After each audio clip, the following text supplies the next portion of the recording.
What's going on, guys? Rich Boy J here, back again with another live stream. Today we are going to be working on Starkiller base. Today we are going to be talking about the Mandalorian Season 2, Episode 1. So if you haven't seen it and you care about spoilers, go watch it and then come back to the stream. I wanted to show this off first. The beginning of the stream is actually just going to be me unboxing this new toy I just bought. I just got back from Walmart not too long ago. And as much as I hate trying to search for Black Series figures, they actually had something decent at Walmart, which makes me very happy, because that does not happen very often. So I want to be opening up. This is Luke Skywalker on Endor. Also, this is going to be a Boyo stream, so if I have any Boyos who want to hop in the call, I'll be in the Boyo Lounge. You guys can come and go as you please. But how is everyone doing today? Actually, first, let's just do the rundown real quick. Who we got in the chat? We got Lipo, Mykin, Tangent, Joey Kessler, Zero Raptor, Brickopotamus, Game Crazy CR, HollowNet, Magic Koopa Productions, Axadroid, Lord of the Bricks, Count Ravioli, Brickwall Productions, Will Harper, Francis, Brick Flyer Smoothly, Brian Riff, what's going on, dude? Comic Bricks, Omega 24, Paper, what a name, Dutastic, Patricia Martin, Bricks Films, what's going on? It's been a little while. Steven Romero, Brick Builder Watts, Kicks Productions, Audio Equation 67. Gooby, what's going on, dude? Fluffy Ducks. Got some old faces here. So I assume if you're here, you've seen The Mandalorian. I want to reiterate this. Yes, we are going to be talking Mando Season 2 spoilers. So keep that in mind. We will be spoiling the show. Hey, what's up, Lego Mike? How you doing, bro? J Money, I like that name. But before we get into all that, I'm going to unbox my new toy. I just realized, like, all the seals are broken on this. Holy crap, that's not good. It looks like everything is in here. This is the correct figure. But, like, literally, there's 4 pieces of tape on the top of this box, and every single one is broken. So I wonder if someone, like, bought this before I got to it and returned it. I probably should have done a better job inspecting this before I just walked out of the store with it. But it looks like it's okay. It is the correct figure. One funny thing, I mean, it's not funny, it sucks. Don't do this. This is a bad thing to do. Is Black Series figures, like, they open and they unseal and reseal so easily that people will just buy, like, a cheap figure, one that's super easy to get, and buy an expensive figure. Hey, shout out to Bricks Films for the $99.99 dono. Appreciate that, dude. He says, it's been a while. I didn't have football today, so I figured I'd stop by and watch the stream. I'm glad to hear that, man. This should be a fun one. And what's up, Trevor, as well? What's up, Colt? He says, just watch Season 2, Episode 1. Yeah, we're going to talk about that today. But basically what people do is they'll find a cheap Black Series figure. And basically, I'm trying to think, how does this work? Let me make sure I get this right before I just spew it out. The goal is basically to... Crap, how does this work? I've never done it, so I've never actually had to go through the process. But basically, it's something along the lines of you buy a cheap figure and an expensive figure, and you return. Crap, I'm gonna have to think about this. Give me a few minutes. I'll figure it out. I promise. But other than that, we got Bricko and Zandy. What's going on, guys? I'm here for the man. Hello there. You know what I've come for. The map. Oh my god, this is not easy to get out of here. Francis says, you actually didn't need to watch the new episode. Just rewatch the Mudhorn and the Villager episode. Boom, there you go. I'd say it's more the Villager and the Fake Bounty Hunter episode. The Villager and the what episode? The like, episode 5, whatever it was. How is it that one at all? Because it's on Tatooine with the speeder bikes and, like, the new guys. Oh, okay. I don't know why. I thought episode 5 was the Suicide Squad episode. Oh, no. Okay, that makes sense. That's episode 6. I don't know how you guys remember the episode numbers, because, like, every time someone says, oh, I love episode whatever, I'm like, which one is that? Maybe I'm just not very smart. 1 is 1, 2 is the Mudhorn, 3 is, like, the Mando fight, 4 is the Villagers, 5 is the one that I don't really know to describe on Tatooine. Tatooine one. 6 is Suicide Squad, and then 7 and 8 are kind of like just a 2-part finale. Right. Alright, is this helmet supposed to close? How does this... My thoughts are what Colt just said. overall okay episode, but bruh, that ending. That's actually my exact response. I mean, I don't know. I probably liked it more than just okay. Like I liked it. I'd say it was above Bro, I'm average. getting bullied all over the place for not really liking it. Welcome to the club. Also, I didn't even, like, I go somewhere and people are sharing their opinions and I'm like, it was meh. Which is kind of my signature thing. And then 5 minutes later, everyone's getting mad at me for hating on it, which I did no such thing. So now you know what it feels like to be me in the Lego community. Bro, why are you hating on the prequels? You're such a hater. I mean, most people don't like Rebels, and I really liked Rebels, but other than that.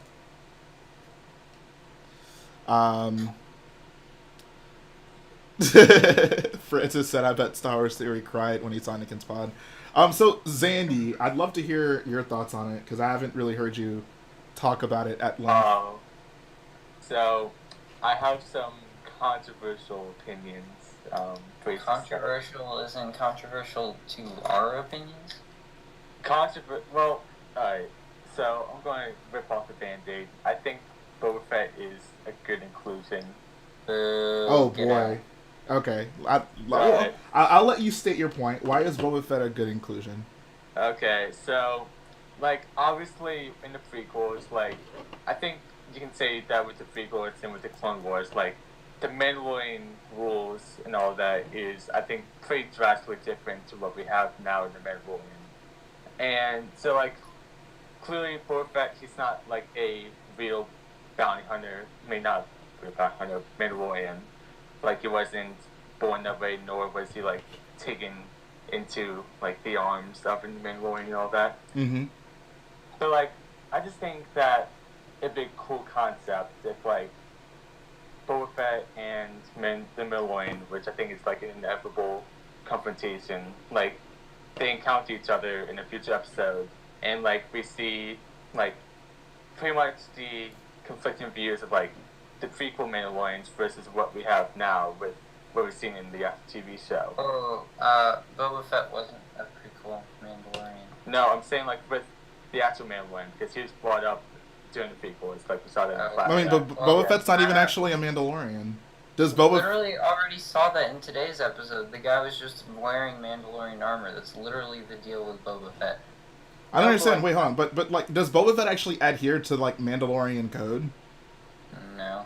I don't think so. He just has the armor. Like, he's just a guy in the armor. I think he just like repainted his dad's armor or something. Right, yeah. And Jango wasn't a Mandalorian either. No, yeah. I understand that. I realize that. But like, what I think is that like, I think it's pretty clear to say that like, the viewers of the prequels versus what we have now in the Mandalorian, like. I don't know. What are the prequel Mandalorian views? Do they address the Mandalorians at all in the prequels? No. Like the views I think have shifted. Like in the Mandalorian, like you're supposed to not take off your helmet, but like in the Clone Wars, like I don't think they've really settled with that. Basically, like they didn't really. Oh, so it's more so like Clone Wars, not the prequels, because. Yeah, so they went back to that after the Night of the Thousand Tears or whatever they're calling it. But I just think that like having this more set-up culture with the actual Mandalorian, who I think is pretty dedicated to the culture, versus Boba Fett, who hasn't really adhered to it from what we've seen. I mean, and with the added bonus of now having Cobb Vanth, who is like basically he gets his power from having the Mandalorian, like from having Boba Fett's suit and all that. Like I think you can have like a pretty cool merging of like all those ideas of like what it means to be a Mandalorian. I get what you mean, but I'm not sure Boba Fett is the person you want to kind of force that issue, because like Boba Fett, as far as we've seen, doesn't adhere to any Mandalorian culture. Like, as far as we know, he's just a dude in armor. Like, he's not. What's going on, boyos? What's going on? Yeah.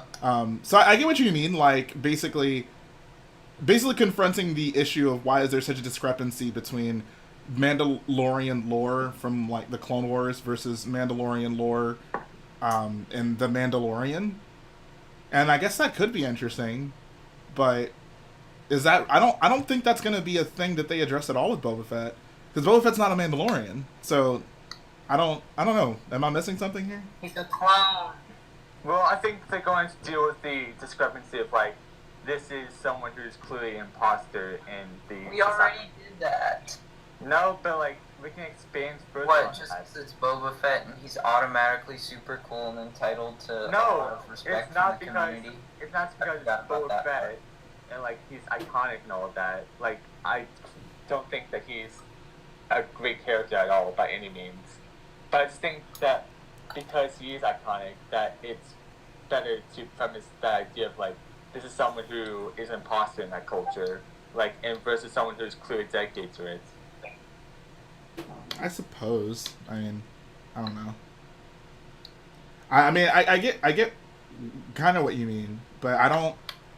I mean, I think it'd be a stretch to see that aspect of their relationship kind of manifest itself.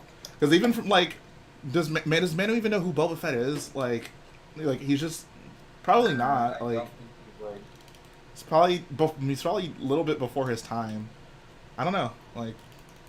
Okay, so here's something I don't get. Mando is trying to find other Mandalorians. So why doesn't he just go to Mandalore? I mean, I don't know. Like, that's. I would assume they're not there. I would assume it's not like, oh, like. I feel like if anyone anywhere has ties to like Mandalorian coverts, they are going to be on Mandalore to some extent. Perhaps. I don't know. I would just assume they're probably not there. I mean, I thought the war that happened between Rebels and the Mandalorian, like I thought that was what happened, like with the. Yeah, like, no, Mandalorian. I'm almost pretty sure they ended up culture. taking most of Mandalore back, and then I'm not really sure. No, I thought they lost most of Mandalore, and that's why they can't go back. Hold on a second. While you guys talk, I'll be right back. I need to let my brother in the house. Keep talking. I think they lost Mandalore first, and then they like retook it. No, I thought they were like trying to attempt to take it back, but then like it wasn't really like explored in the show. Okay, what happened to Mandalore? The horses to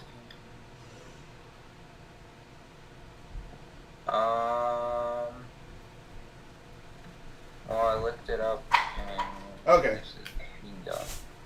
Well, I mean, so what else do you have to say about the episode? That's obviously not the entire thing.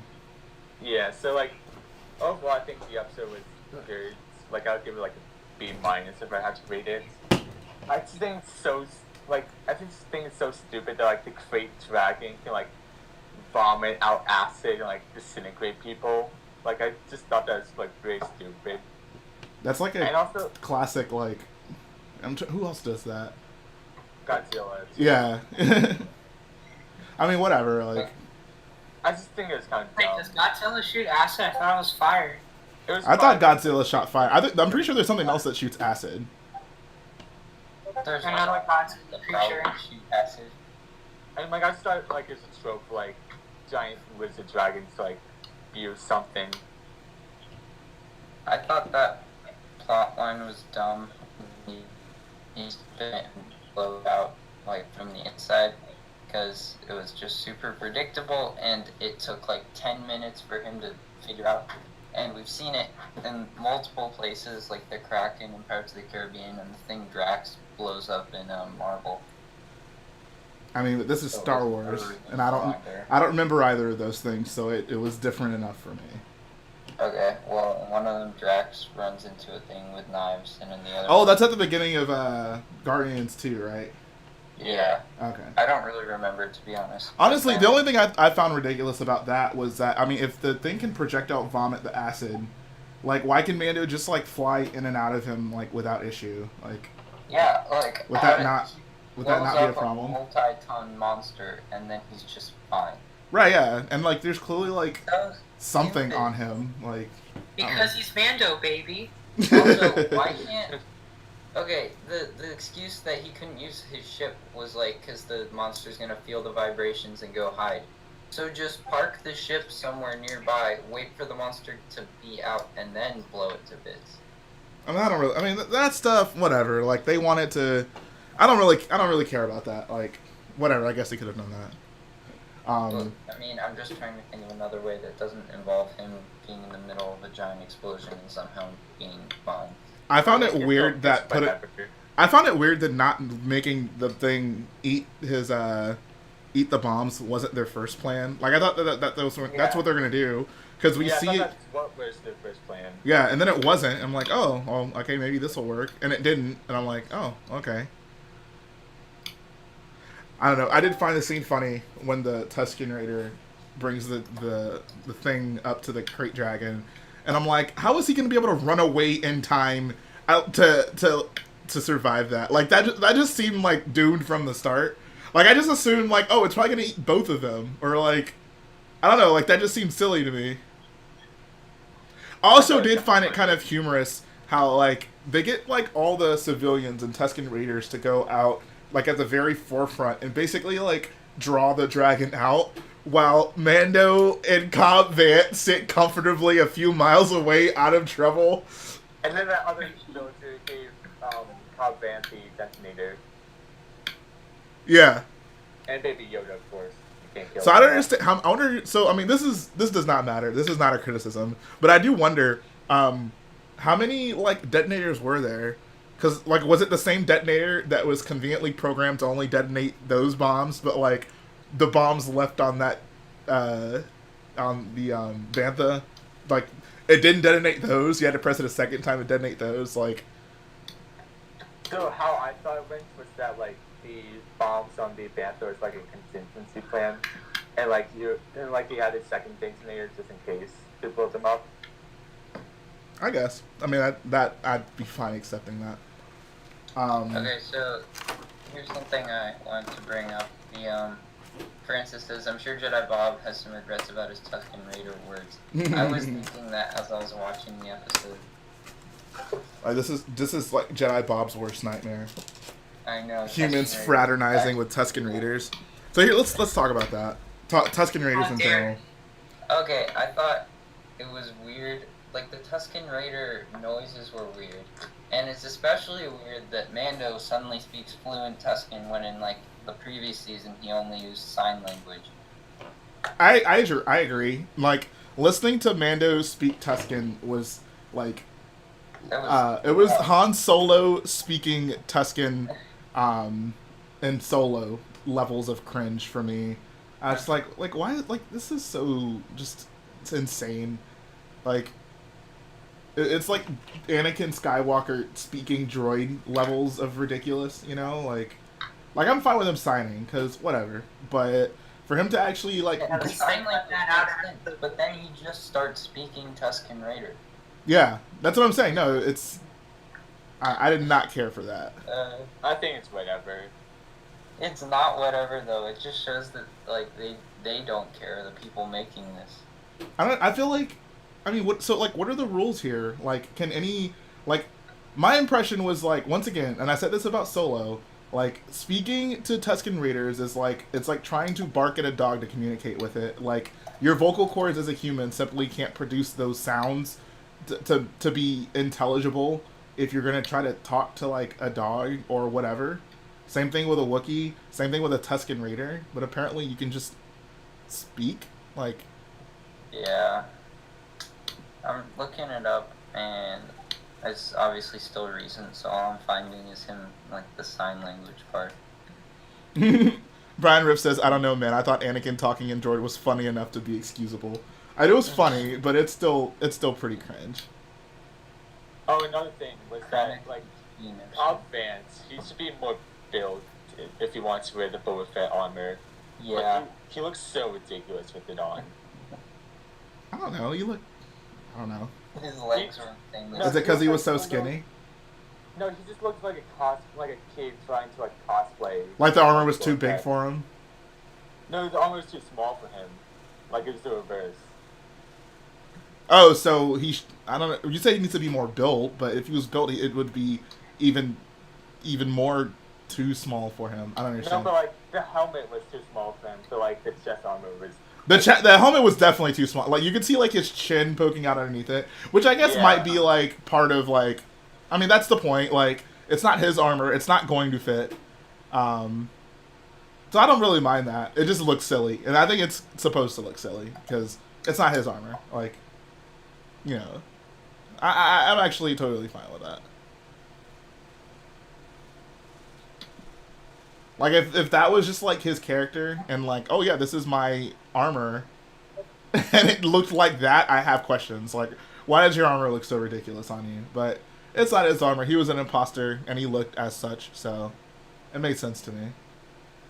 Wait, so Jay, now that Boba Fett has been in Mando officially, you're not watching any more Mando at all? Yeah, so this is the point I wanted to get to. Before Mando premiered, I told myself and other people, I was like, the moment I see, you know, a character get revived or a character, like one of Dave Filoni's cartoon characters make an appearance, that I was done. I'm just not watching Mando anymore. And I'm sticking to that. Like, I enjoyed the episode. I thought it was good. Well, technically, Boba is not one of Dave Filoni's cartoon characters. Right, but the first part of that, what I said was if they revive a character. And Boba Fett is absolutely revived for this. Yeah, I agree. And I've been bringing up the point when I'm, like, arguing with people. Why does Boba Fett need to be alive? Like, why can't he just die? There's one person who actually It's because fans like Boba Fett. Here, let me find it. Because he's Boba Fett, baby. Okay. It was Lego Star Wars Pro who said the reason that, like, it would be a decent idea to bring him back in Mando because he's seen the Republic, Separatists, Jedi, and the, like, Empire Rebellion, pretty much everything. So? And he could, like, explain it to Mando or something like that. And like mostly everyone who, like any old person who's been around has seen that. Into it. Like, that just defeats the only purpose he could have had by surviving in Mando. And I don't care that he survived in Legends. I also don't care that he survived in Legends. Like, yeah, that's just the stupidest. Like, I don't even know if that's meant to be an excuse for him being in it. But, like, why did he even need to survive in Legends? Like, they're Legends for a reason anyway. How he survived Legends was really ridiculous. I'm going to give. Doesn't he use a flamethrower or something? Yeah, but I'll give Mando the benefit of the doubt and see how the story plays out. I mean, that's fine. I'm glad you enjoyed it, but I'm done. Like, I guess I enjoyed to me, it's not a matter. And here's like a lot. Every time I say this, people come back with, "Oh, like maybe it'll be good," and they said the same thing with Palpatine. And whether or not it's good or not, that's not part of my decision. Like, I literally could not care. The show could be amazing. The show could suck. On principle, I reject the idea of bringing characters back in Star Wars. It happens entirely too often nowadays, and I'm just done with it. And I, as a consumer, choose not to support that. And people saying, oh, he never died, it was always written that he was alive. No, the implication from Return of the Jedi is that he died. Like, you're not getting around that. That was the point of that scene. Boba Fett died there. Like, whatever. Anything, if they wrote retroactively that he survived, that's still a problem. That doesn't make this better. Like, Boba Fett did not have to be in the show. Even if he, quote-unquote, was still alive, like, they didn't have to bring him in the show. Like, that doesn't justify it. That doesn't make it better. Them putting it in the show basically legitimizes it on a mainstream Star Wars level. And I'm just so over it. Like, I'm just so done with characters coming back. Like, Will Brightmore in the chat says, what are your thoughts on Maul's return? The exact same concept. I hate that as well. I hate that. Bro, can I just bring up some of the people in chat right now? Anyone who says, this is not to point fingers, but I've seen the comments a few times. Anyone saying that us complaining is just nitpicking or the episode was perfect, like, you can't deny any of the stuff we said. The episode was by no means perfect, and you can think it was, but it wasn't. So I just don't see why. And I'll say once again, I liked the episode. Like, I thought it was good. Like, I enjoyed it. I didn't hate it. Bricko definitely liked it a lot less than I did. Like, I thought it was fine. I mean, I enjoyed watching it, but I hate thinking about it. That's fair. But I'm still done. Like, I'm over it. I saw what I needed to see, and I'm out.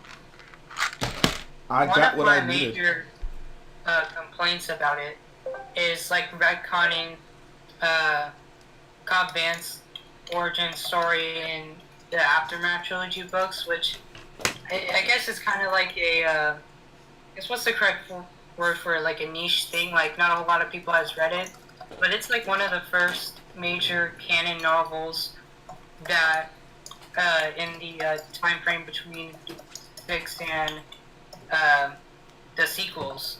So it's like right in the time of the Mandalorian, and just like not really using like it's like what Inter was talking about earlier. Like they just took like what they thought would be cool to see, leaving out some details to it. Isn't that just so funny? Because we kind of touched on this last stream. We were talking about how like the books are always going to be at a lower level in the canon totem pole when it comes to like films or even TV shows. Right. And I kind of support that. Like I feel like if something's written in a book, you know, but you have a story you want to tell that might interfere with that, I'd say tell the story you want to tell on screen. The movie's gonna appeal to a much greater Star Wars audience, so I'll take that bullet even if it slightly contradicts with something.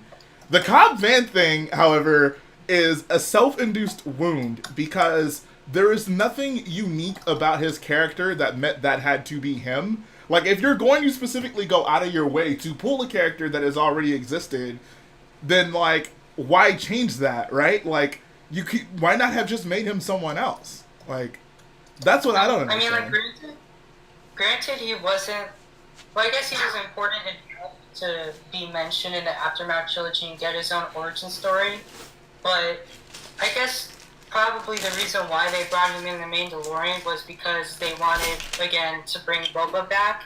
And in the Aftermath books, he, I forget like how, but he ended up at a sandcrawler with another guy, and they found a pair of Mandalorian armor, but it didn't mention whether it was Boba's or somebody else's. Like, we assumed it was Boba's, which is now confirmed. And maybe that's why, in order to bring back Boba, they needed his armor or something. Like, right. Okay, Wars for Bricks, that is not true. There are many people who... Also, I never said the episode was bad. If I had to rate it, I give it like 5 or 6 out of 10. But, like... I give it I'm 6.5, 7 out of 10. I'm the only one with issues with it. I keep telling people I like the episode. Like, Yeah, like I thought it was fine. Like, you bring up one issue you have with it, and people just assume you hated it. I don't. 6.5 is not. I like the 6.5 is above I like average. Yeah, like, I especially like the actor who portrayed Cobb 5 Vanth. or 6 out of 10 is more than half, or I guess 5 is half, but like, that means I liked more than half of the episode. Enthard says, real quick, if Boba was brought back to be the main character of the show, I totally understand not watching anymore. I feel like Mando's story has more going on besides Boba to enjoy. And what I'm gonna have to stress this the whole stream. Yes, that is true. Like, Boba might be I assume Boba's not gonna be a big part of the story. He might be, but regardless, either way, I have a fundamental objection to them reviving old characters. Like I said, I enjoyed the episode. I assume the season's gonna be great. Like, I trust them. I trust that it'll be fun and enjoyable to watch. However, I cannot stand to continue to support the thing that I hate so much about Star Wars, the reliance on old things, the reliance on nostalgia, fan service, all those things. Like, I feel like at some point, I can't just keep giving them my money or my views to keep doing the same old thing that I don't like and complaining about it. So, like, people, usually when you watch something that you know you're not going to enjoy, people are like, why watch it, you know? So that's kind of what I'm doing. Like, I know I don't want to see Boba Fett. I know I am fundamentally opposed to it, so I'm just not going to watch. Like, I'm done at this point. Like, it doesn't matter how big or small Boba's role is. Even if they just mentioned, oh yeah, Boba Fett is still alive in this show, it would be the same thing for me. Because that's still a retcon. That's still like why does Boba Fett need to be alive? Like, that I'm just done with it. Like, it doesn't anger me. It does anger me a little bit. It didn't anger me here. Like, I'm not angry at the show, but I can't keep doing this. I can't keep doing this song and dance with Star Wars where I'm like, oh yeah, stop bringing people back, but I will gladly give you my money to keep watching things come back. You know, like I was done with it with Palpatine, and I'm not gonna deal with it anymore. Alright, You're done with it with the point I was gonna bring up is the first 10 minutes of the episode, up until the weird dialogue with like the landing platform lady, that was pretty perfect. The I don't know what planet it was, but like the Gamorrean guard wrestling match, I thought that was really good. And if they had done that for maybe like 20 minutes and then done the other part for the other 30, probably would have been better. Also, Honestly, that I feel like that whole entire that beginning sequence I could have done without. Like I think that could have just been cut out. Really? I didn't like it. Did nothing for me. Like it was.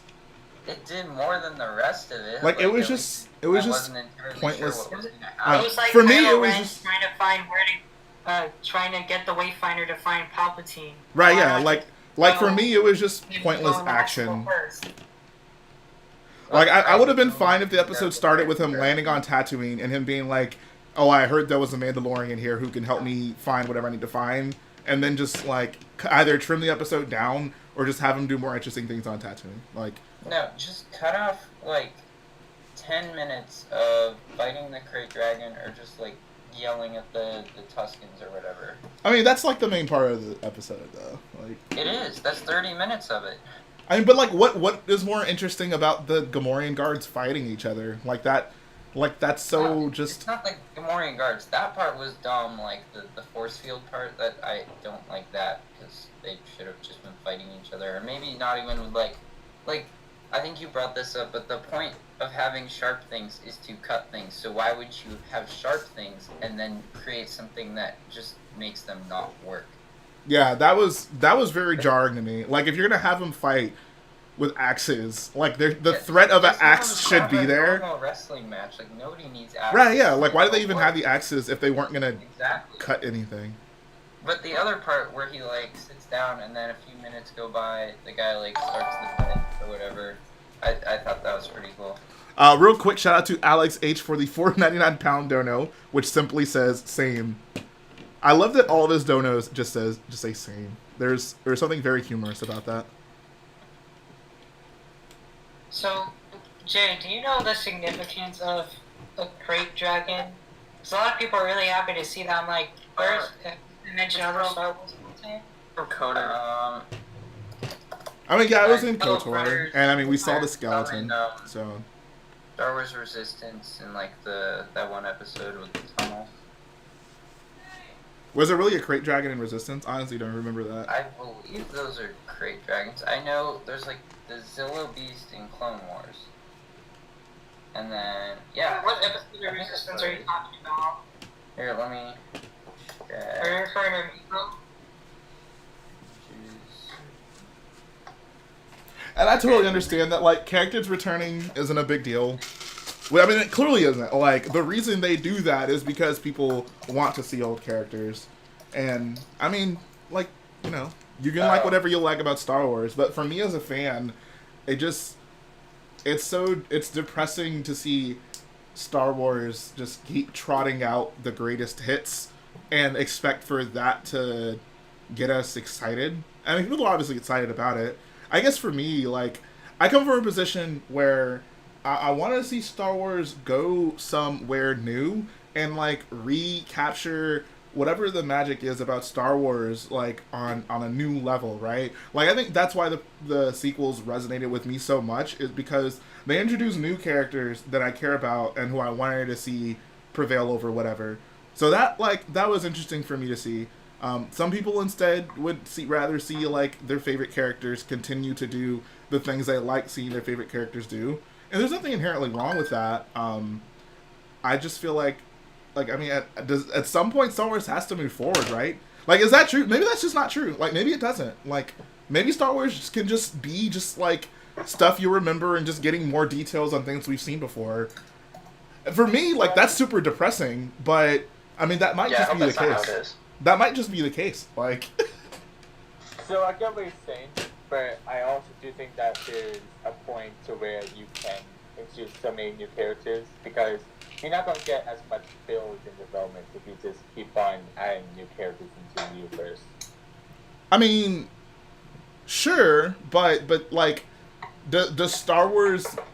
Do you need that much Star Wars content then? Like, the world was completely happy with those 3 movies for a very long time, and there were books about them, and I mean that's fine. Like, but if Star Wars is gonna start getting movies and TV shows and kind of be at the forefront, it kind of makes me sad to think that like there always needs to be something to remind you of what you loved before, rather than, oh, we're going to create new Star Wars that you can fall in love with all over again, which is funny because I feel like that's the argument the prequel fans make all the time, right? Like, oh, they're so original, there's so many new things to really appreciate, but then we see Star Wars kind of just become all about itself and just referencing things, giving you more information on things you've heard about. Like, I'm not really sure what you do at this point, honestly. Like, I don't know. I don't get it. Key Dude brings up an interesting point. He says, my problem with The Mandalorian is that in every scene I'm thinking, stop leaving Baby Yoda there. Where is he? Protect the child. I was kind of thinking that in like the first season, but not really now. I found it weird that he took him with him, because when he shows up the first time, he leaves Baby Yoda on the ship with the girl, right? Yeah, like, and yeah. That was, so I guess the issue would have been then. I guess he said he would like service his ship if he left the kid with her, and then he doesn't. Right, yeah. It makes me very uncomfortable seeing Baby Yoda, like, just there, like, with him doing all this dangerous stuff. Like, and it's like, there's an element of suspense taken out of the show, knowing they would never kill Baby Yoda unless they were really building up to it. I mean, I don't think they'd ever go there. I don't see other than just shock value, I don't see a reason to just kill like, Baby Yoda. That's probably gonna be. Hold on one second. Hello? I feel like they're gonna try and resolve the Baby Yoda issue in this season, or maybe the next. Like, okay. If they plan to go, let's say 7 or 8 seasons, they're not going to. Hold on one sec, guys. All right. No, you can keep talking. I just think you're gonna do something. What episode was that in season 1 where they almost kill him? 5? I don't know. They do that twice. That was the Suicide Squad episode. No, 4, because there was the assassin. They almost kill him in 4. They almost kill him in 5. Yeah, it's both. Yeah. They almost kill him in 6. They almost kill him in 7. I don't know about 8. Oh, no, yeah, the guard, like, hits him on the head in 8. He almost dies in every single episode. Like, the fact that they would, like, try and make it suspenseful at all is kind of ridiculous, because you know there's no way they're going to kill Baby Yoda. Baby Yoda also didn't do anything of significance in this episode. I'm fine with that. I'm fine with him not being super important. You know, because the only time he can really be important is, like, I guess if he uses the Force, you know? Mm-hmm. Yeah, I feel like at the end of, seasons, or at the end of episodes 7 and 8, we were actually depending on Baby Yoda for something. Now it's like he's been totally sideshowed, I guess. He doesn't matter, he's just sitting there. Alright, I got a new chair. Yeah, I agree with Rico. Like, they built Baby Yoda up so much in season 1, and now, like, he just took such a plunge in, like yeah, he's proven he can do stuff, and then he's just sitting there that entire episode. He literally hides in a pot during, like, a fake earthquake or something. I mean, yeah. I mean, I don't care. Like, I don't need to see Baby Yoda doing stuff all the time. Like, I think they kind of feel that too. Like, I honestly think they might have just realized, like, Baby Yoda's cute. We do not expect him to be maybe as popular as he is, but we don't want this to just become his show. Like, the show is obviously about the Mandalorian. So I think they maybe try to compensate for that by not putting Baby Yoda at the forefront in this season as much as he was last season. Which I don't mind. I don't think that's a terrible decision. Right. We'll have to see. It could also be a thing where, like, they realize now that Baby Yoda is so popular that they don't really need him to do anything. They just need him to be there. Right, yeah. what are you gonna say? Right. I was basically gonna give my prediction for the rest of the season.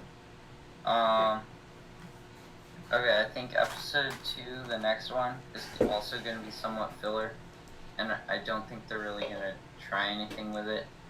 Episode 3, I think, is going to actually get somewhere with the plot, because, I mean, either 3 or 4. You can't just keep doing filler. Right. It makes sense that they would start with like 2 filler episodes. I was honestly surprised by that. I expected for I mean, this they didn't last time, right? No, Yeah, episode I mean, 1 last time was not filler. No, I'd say 2 was maybe filler. Which one was episode 2? Is that the It Mudhorn? was the Mudhorn. Yeah, it's Yeah. the Mudhorn Okay, that's job. pretty filler. Episode 1 was not filler Yeah, at we all. could have gone from 1 to 3. Well, I feel like this episode was meant to build up to the eventual confrontation between Mando and Boba Fett. I think they needed to You like don't need introduce that. Boba like right away because he's probably like pretty important in the. Unfortunately. They actually, so my friend Here's- actually here's texted me like this my the other worst- day. Worst case scenario for episode 2 is he's still on Tatooine and Boba Fett gets involved and there's like just a whole nother boring thing on Tatooine. I honestly think that's exactly what's gonna happen. Oh my gosh, that's like the most likely worst case scenario, I think. You guys, you Hopefully telling me they you guys do aren't something. excited to be Maybe Boba it's to see some Boba Fett? lead about a Mandalorian covert, and then he actually does something with it in the 3rd episode. But I really want to see like the scene with the speeder bikes at night that we saw in the trailer. That looked pretty cool. I feel like that'll be somewhere in the middle of the season. Real quick, Dutastic says apparently the next episode is called Confrontation. So yeah, maybe you should skip that one, Jay. I mean, I'm skipping all of them, so I'm we're pretty good. sure the leaked names were all fake because the first Yeah. one wanted to call something. It was rumored to be called the Search or something, and it was called the Marshal. So. Oh, I mean, either way, like I'm checked out. I'll just read spoilers. You guys can tell me. You guys can The tell me Upside about it. Down Brick said, I liked the episode, so I assume Jay didn't. Oh my god, I like the episode. I did like the episode. Guys, I don't hate everything. I only hate things that suck. I mean, yeah. Appreciate that Lego Okay, say Kid much about animation. that. I mean, yeah. No, I like the episode. I thought it was fine. Like it was, like I don't know. I feel like people are more harsh on Mando episodes in general than I am. Like I still feel at this point I haven't seen a bad Mando episode. Like they've all been fine. Like I don't think I love it to the extent that some people do, but it's good. Like it's enjoyable. Alright, I gotta go, so have a good rest of the stream. All right, see ya, Blue Break. I never get to talk Blue to you. Break. I know, right? Oh. David says, Jay, so you're not gonna watch any of the episodes. I watched episode 1, and that my rule before I started watching the season was the moment I see a revived or a revived character or one of Dave Filoni's cartoon characters, I'm done. And that just surprisingly happened at the first episode, which kind of unfortunate. Makes me mad almost. Like if they hadn't had that stupid Boba Fett standing on the hill thing for 2 seconds, Jay would have watched the next episode. It's like, I mean, I feel like it would make me mad if I did know it was coming. Like, you just knew, like, Dave Filoni's on a project, dude. Like, there's no way Do you around it. think that was, I mean, I guess it would kind of have to be Dave Filoni's. I think it's 100%. I mean, because the first time we see Boba Fett, it's the Dave Filoni episode in season 1. So, Well, that's technically not Boba Fett, but yeah. was that not him? I don't understand. No, that's the other guy wearing the boots, right? No, but it was centered around Boba Fett technically. The heck? Like with the I- armor. I don't think Jon Favreau would bring Boba Fett back for a stupid scene like that in his first episode. I think Jon Favreau, and my camera went out, so give me a sec, guys. We're still talking here. I think Jon Favreau is creative enough to not have to do that.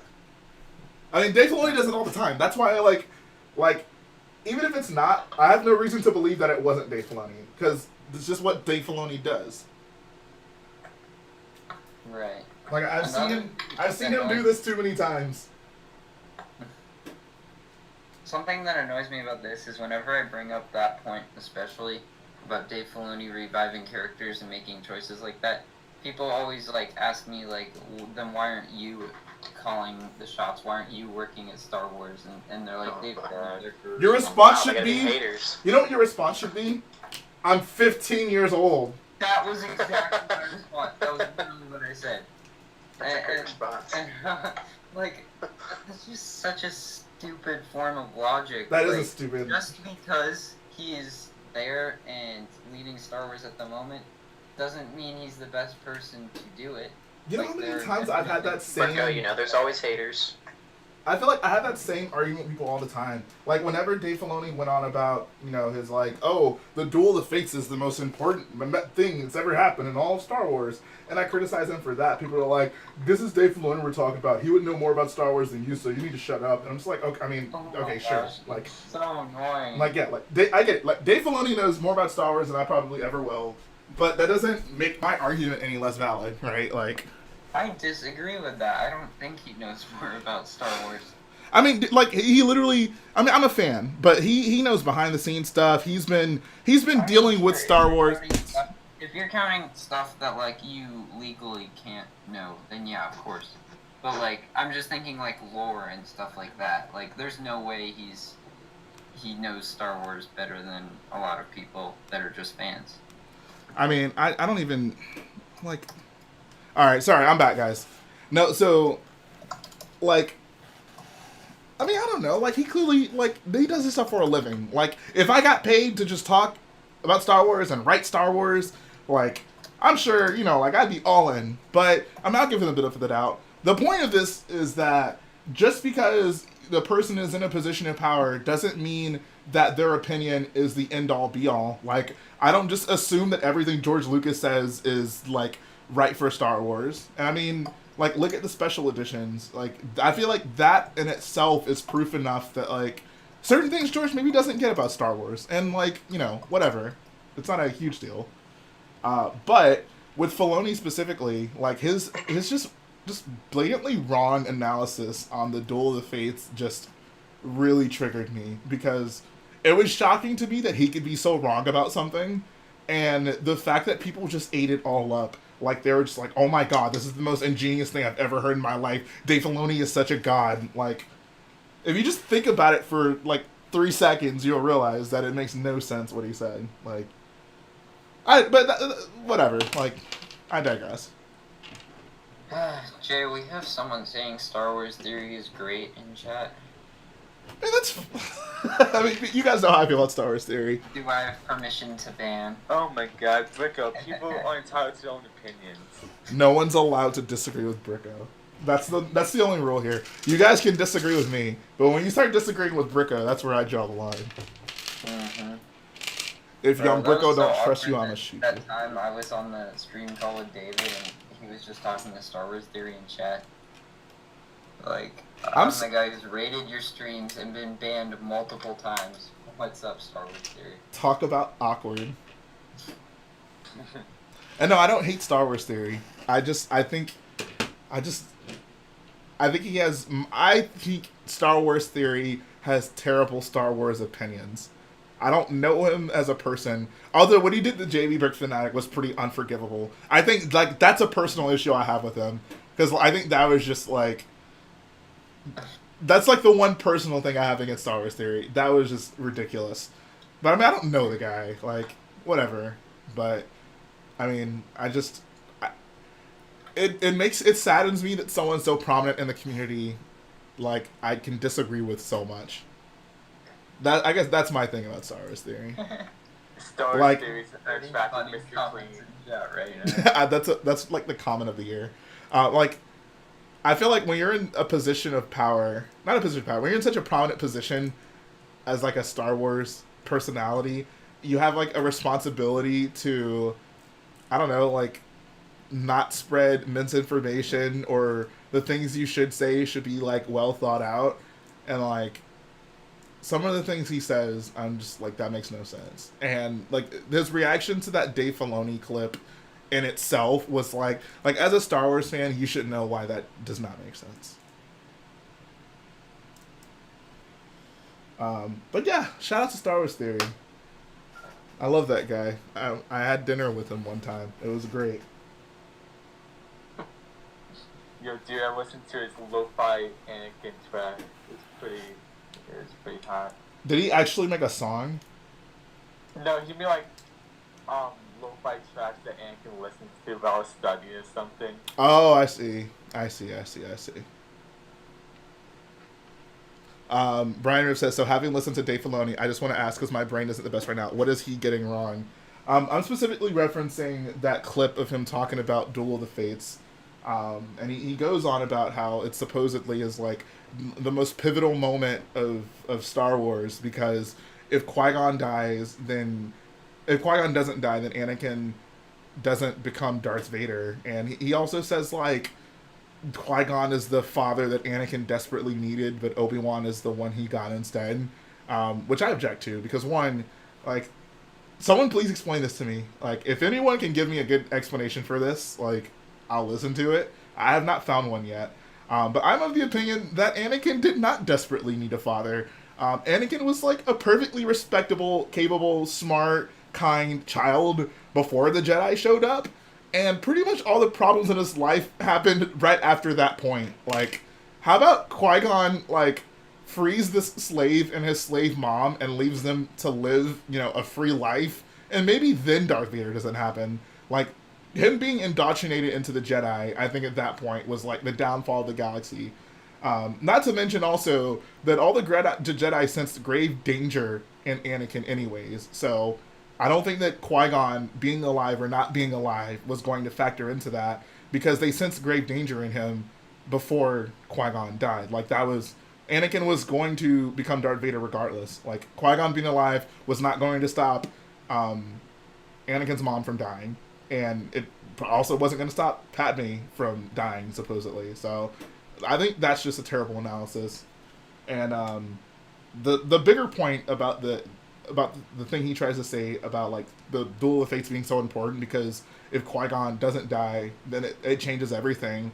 You can say that about, like, most things that happen in Star Wars, right? Like, the example I always give is, like, if R2-D2 were, like, 2 feet to the right and they shot him, then, like, the ship that he's trying to fix doesn't get fixed, and the entire ship blows up, and they don't make it to Tatooine, so they don't find Anakin, and Anakin does become a Jedi, and Anakin does become Darth Vader. So, like, that time when R2-D2 fixes the ship in Episode 1, like, that's the most critical, pivotal moment of all of Star Wars, Like, you can say that about literally anything that happens. So to say the Duel of the Fates is more important than it is just because of that thing that can apply to anything in Star Wars, that's just silly to me.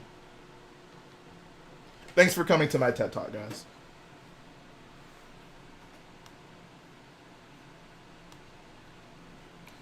Could someone tell me what happened to Star Wars Theory and JB? Does someone else in the call want to tell that story?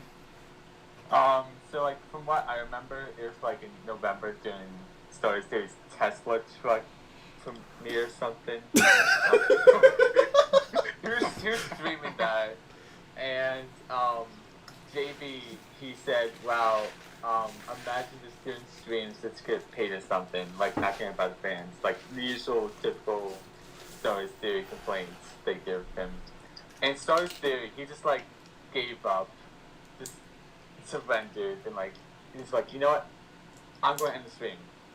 So, like, the thing is that, like, he didn't end the stream until, like, 10 minutes after complaining about JB saying that.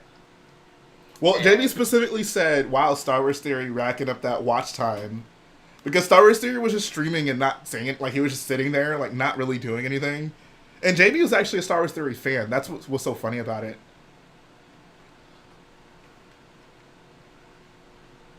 And Star Wars Theory was just like, you know what? Like, everyone's always saying that I only do this for the money or whatever. And just, like, going on. Like, he clearly had some deep-seated insecurities that JB brought out. And then he just decided to actually end his stream because the mean man on the internet said something to him that he didn't like. It was just so funny that, like, he just dragged on complaining. Yeah. Oh, yeah. It was a great time. Yeah. I really wish I would... I mean, I don't wish this will happen, but I wonder if I ever had a live stream meltdown like that, like what would it be about? Like, How could that possibly happen to me, you know?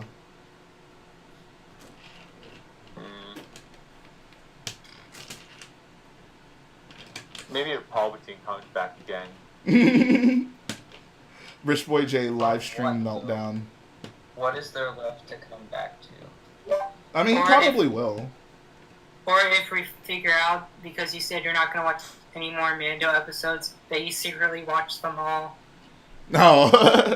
I get exposed. Rich Boy J is secretly watching Mando. No. I promise you guys, I will stick to it.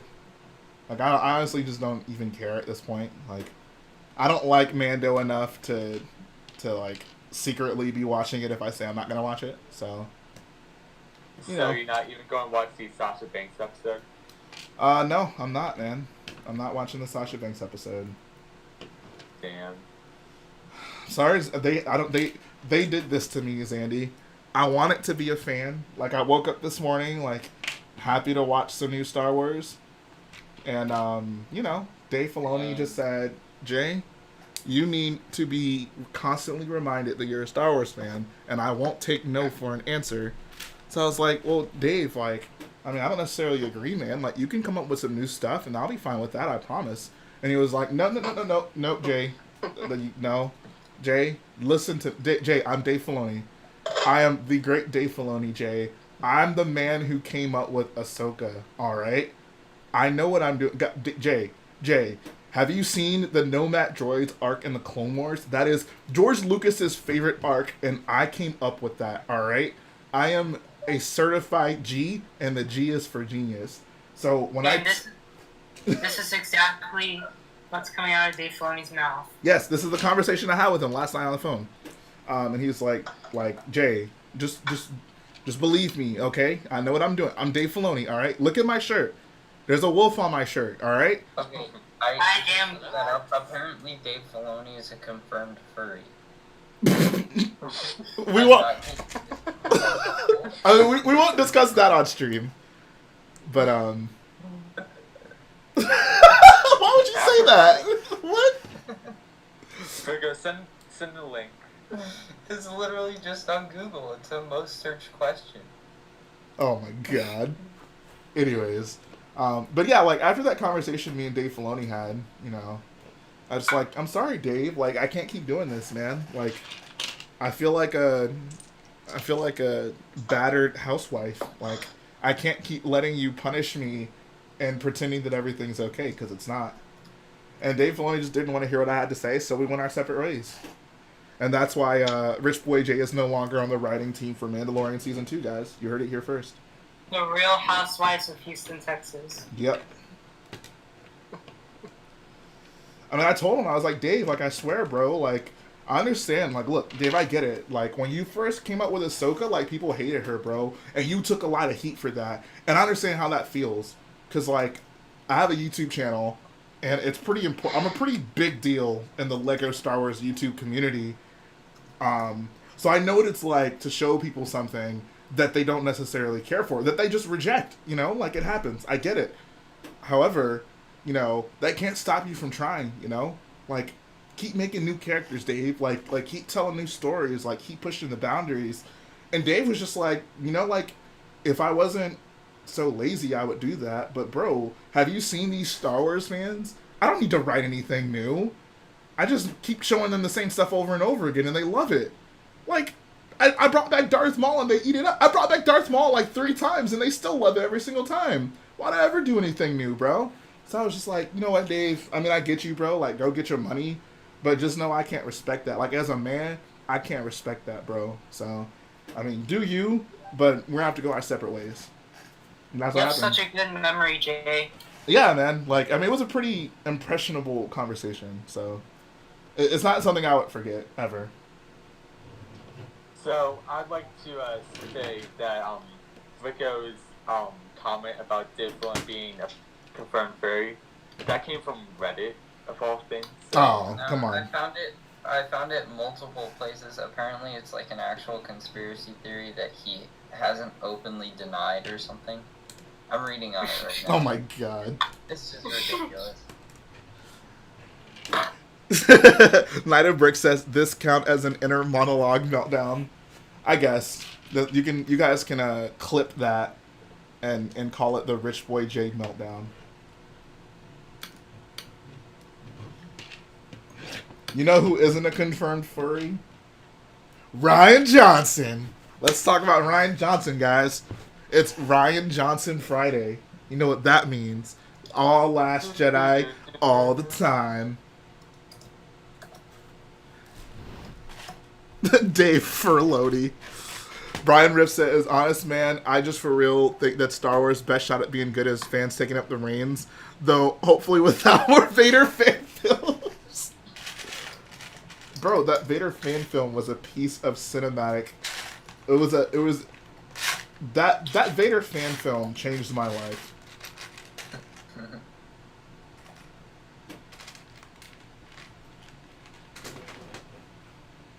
Shout out to anyone who can explain the plot of the Vader fan film.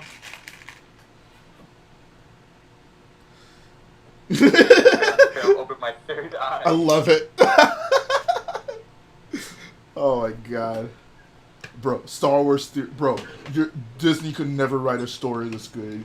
Bro, you should take Kathleen Kennedy's job.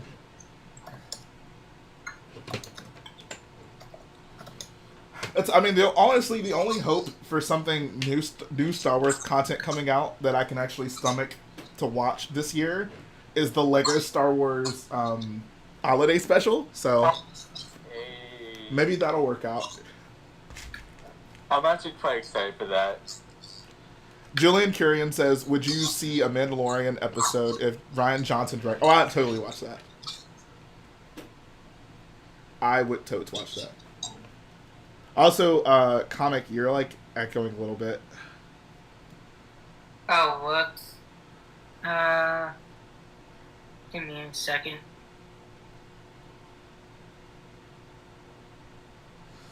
Yeah, I would totally watch a Ryan Johnson directed Mando episode.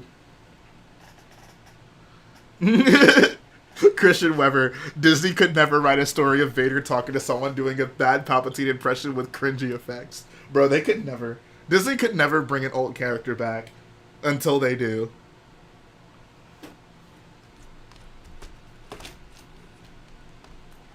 Is Ryan Johnson's, trilogy still happening or no? I have no idea at this point. I have no idea. Aren't there 5 different people are supposed to make an entire trilogy? So there's, the Game of Thrones guys aren't getting theirs anymore. Who still has a Star Wars trilogy that hasn't been canceled yet? It's so hard to keep up with. Wait, didn't they say, is Taika Waititi getting a Star Wars trilogy? I think he's just getting one movie. Okay. It's hard to keep up with, man. It's so hard to keep up with. Nario, I guess that's Nario, says, I think they're trying to build a bridge between new characters like Mando, Baby Yoda, Cara Dune, etc., but also with older characters like Boba, Ahsoka, blah, blah, blah, cater to both types of fans. Perhaps, but, is that something they really needed to do? Mando Season 2 pretty much made it, Season 1 became very popular without doing that, so I don't get the impression they're, Season 2 comes around, they're like, okay, guys, we're at such risk of losing this fan base, start throwing those old characters at them. I thought the new main cast did enough to hold their own. I don't get the impression that people would be complaining if Boba Fett didn't show up, or I don't know, maybe people are. Maybe that's a big thing, maybe people would be super upset if Boba Fett didn't show up. I really hope that, now this will probably never be the case, but I kind of wish, if, with Boba Fett, we already know they brought him back, but we don't know what he has to do with the story. So what I'm thinking is, I would be fine if in a few episodes, he shows up, but then, after whatever he has to do is done, we don't see him again. Just to progress, the story in that one episode. One episode characters, basically. I feel like that's almost more insulting, that to me that just screams like we're devoid of any actual ideas. So we'll just give you a cameo to get you excited, and then quickly trot Boba Fett off screen, and just on to the next thing. Like, I feel like if you're gonna bring someone back, like it should be meaningful. You know, like I mean, I hate it either way, but like if you're gonna do it, like don't just do it for him to wave, like, hey guys, like look, it's Boba Fett. Like to me, that is even worse than just having him show up and be meaningful to the show. Boba did way his best to stand around and do nothing. Yeah. I can get that, but also like, what was I gonna say? Like, I get that point, but oh shoot, I just completely lost my train of thought. I hate it when this happens. I think what you're getting at is like, you know, if Boba has to come back, keep the involvement minimal, so you just don't have to continuously deal with it. Like, still keep the story about the Mandalorian, not all characters returning. I can see that, and I get that point, but I'm not honestly like what is worse, and the people in the chat and the call can answer this. Like, what is worse, like bringing back an old character just for a cameo, just to be like, oh, like, hey, like, look, something you like, look at it, guys, it's shiny, it's cool, and not really having any important plans for it, or bringing an old character back and like having them extensively be in the show, which, I mean, obviously, you know, will detract from the main cast at some level, but at least like there's a story that the person's trying to tell, so it seems more like there's a reason we brought them back other than just to show you something you've seen before. I don't know. Zandy, how you feel about it?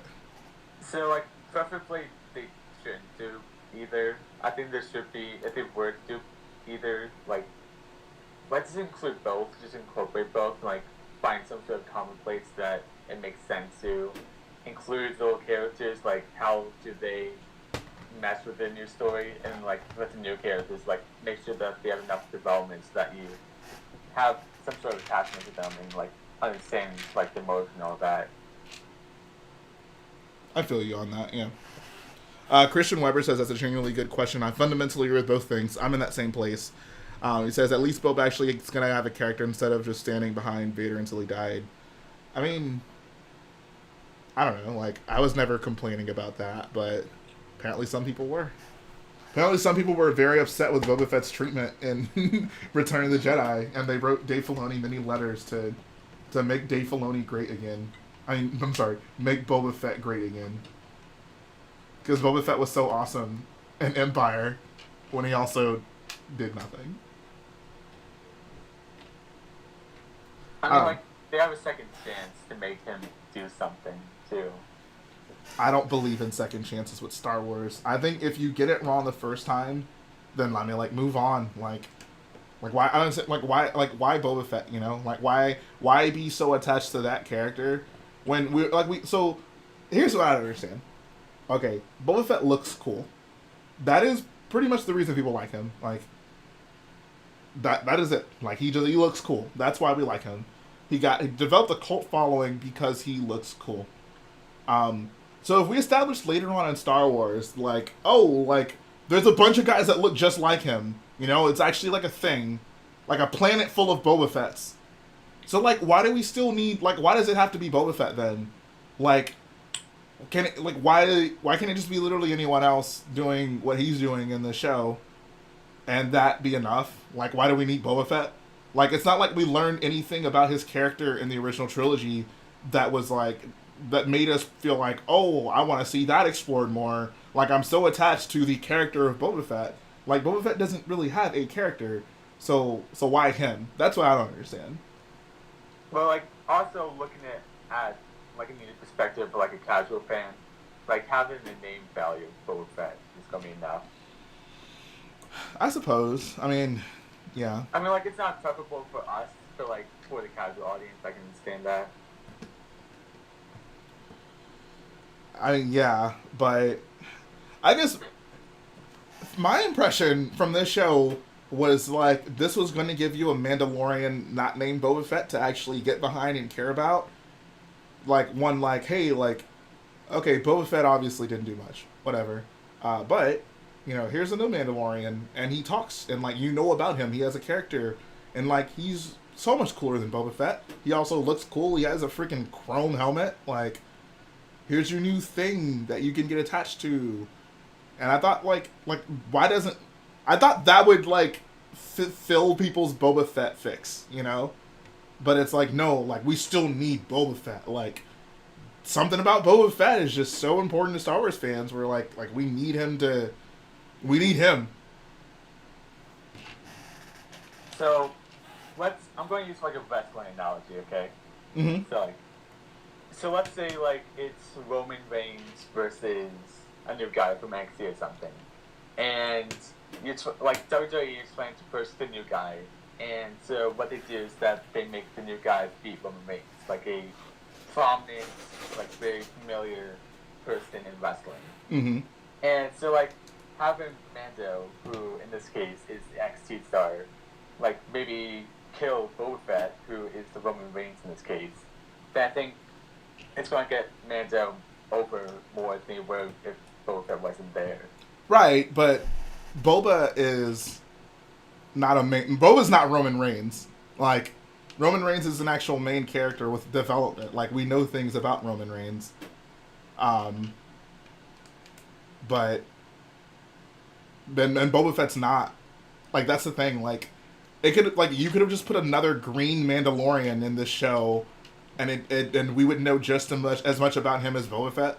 Like, nothing unique about Boba Fett, I guess, to me, necessitates him being in the show, because there's nothing unique about him. Other than, honestly, like, young Boba was probably more unique than Mando Arma Boba. Fett Clan says, I disagree, I would 100% take Boba over Mando. I mean, fine. I would just ask, like, what personality trait does Boba possess that makes him a cooler character, that would make you prefer him over Mando, other than the way they look? Like, what? His armor is worse than Mando's now. Yeah, it's pretty terrible looking, honestly, now.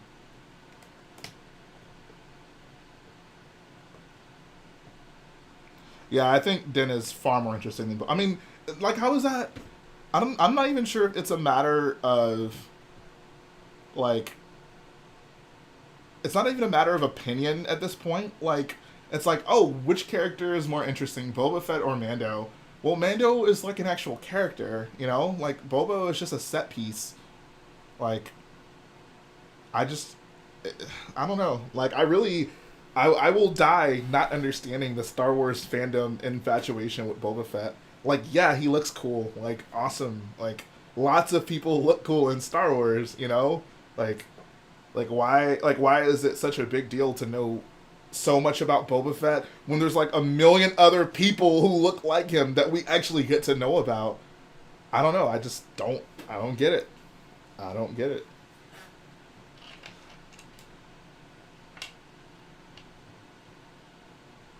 So Dr. Professor Kubinski says, the fact you don't know so much about Boba makes him so much cooler. I mean, okay, like, if you feel that way, then why do we need to see him again?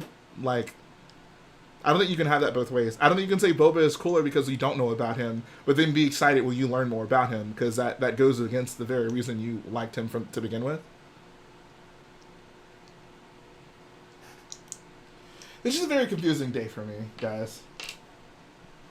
I'm not sure how I feel about life right now. Oh. It's okay, Benny.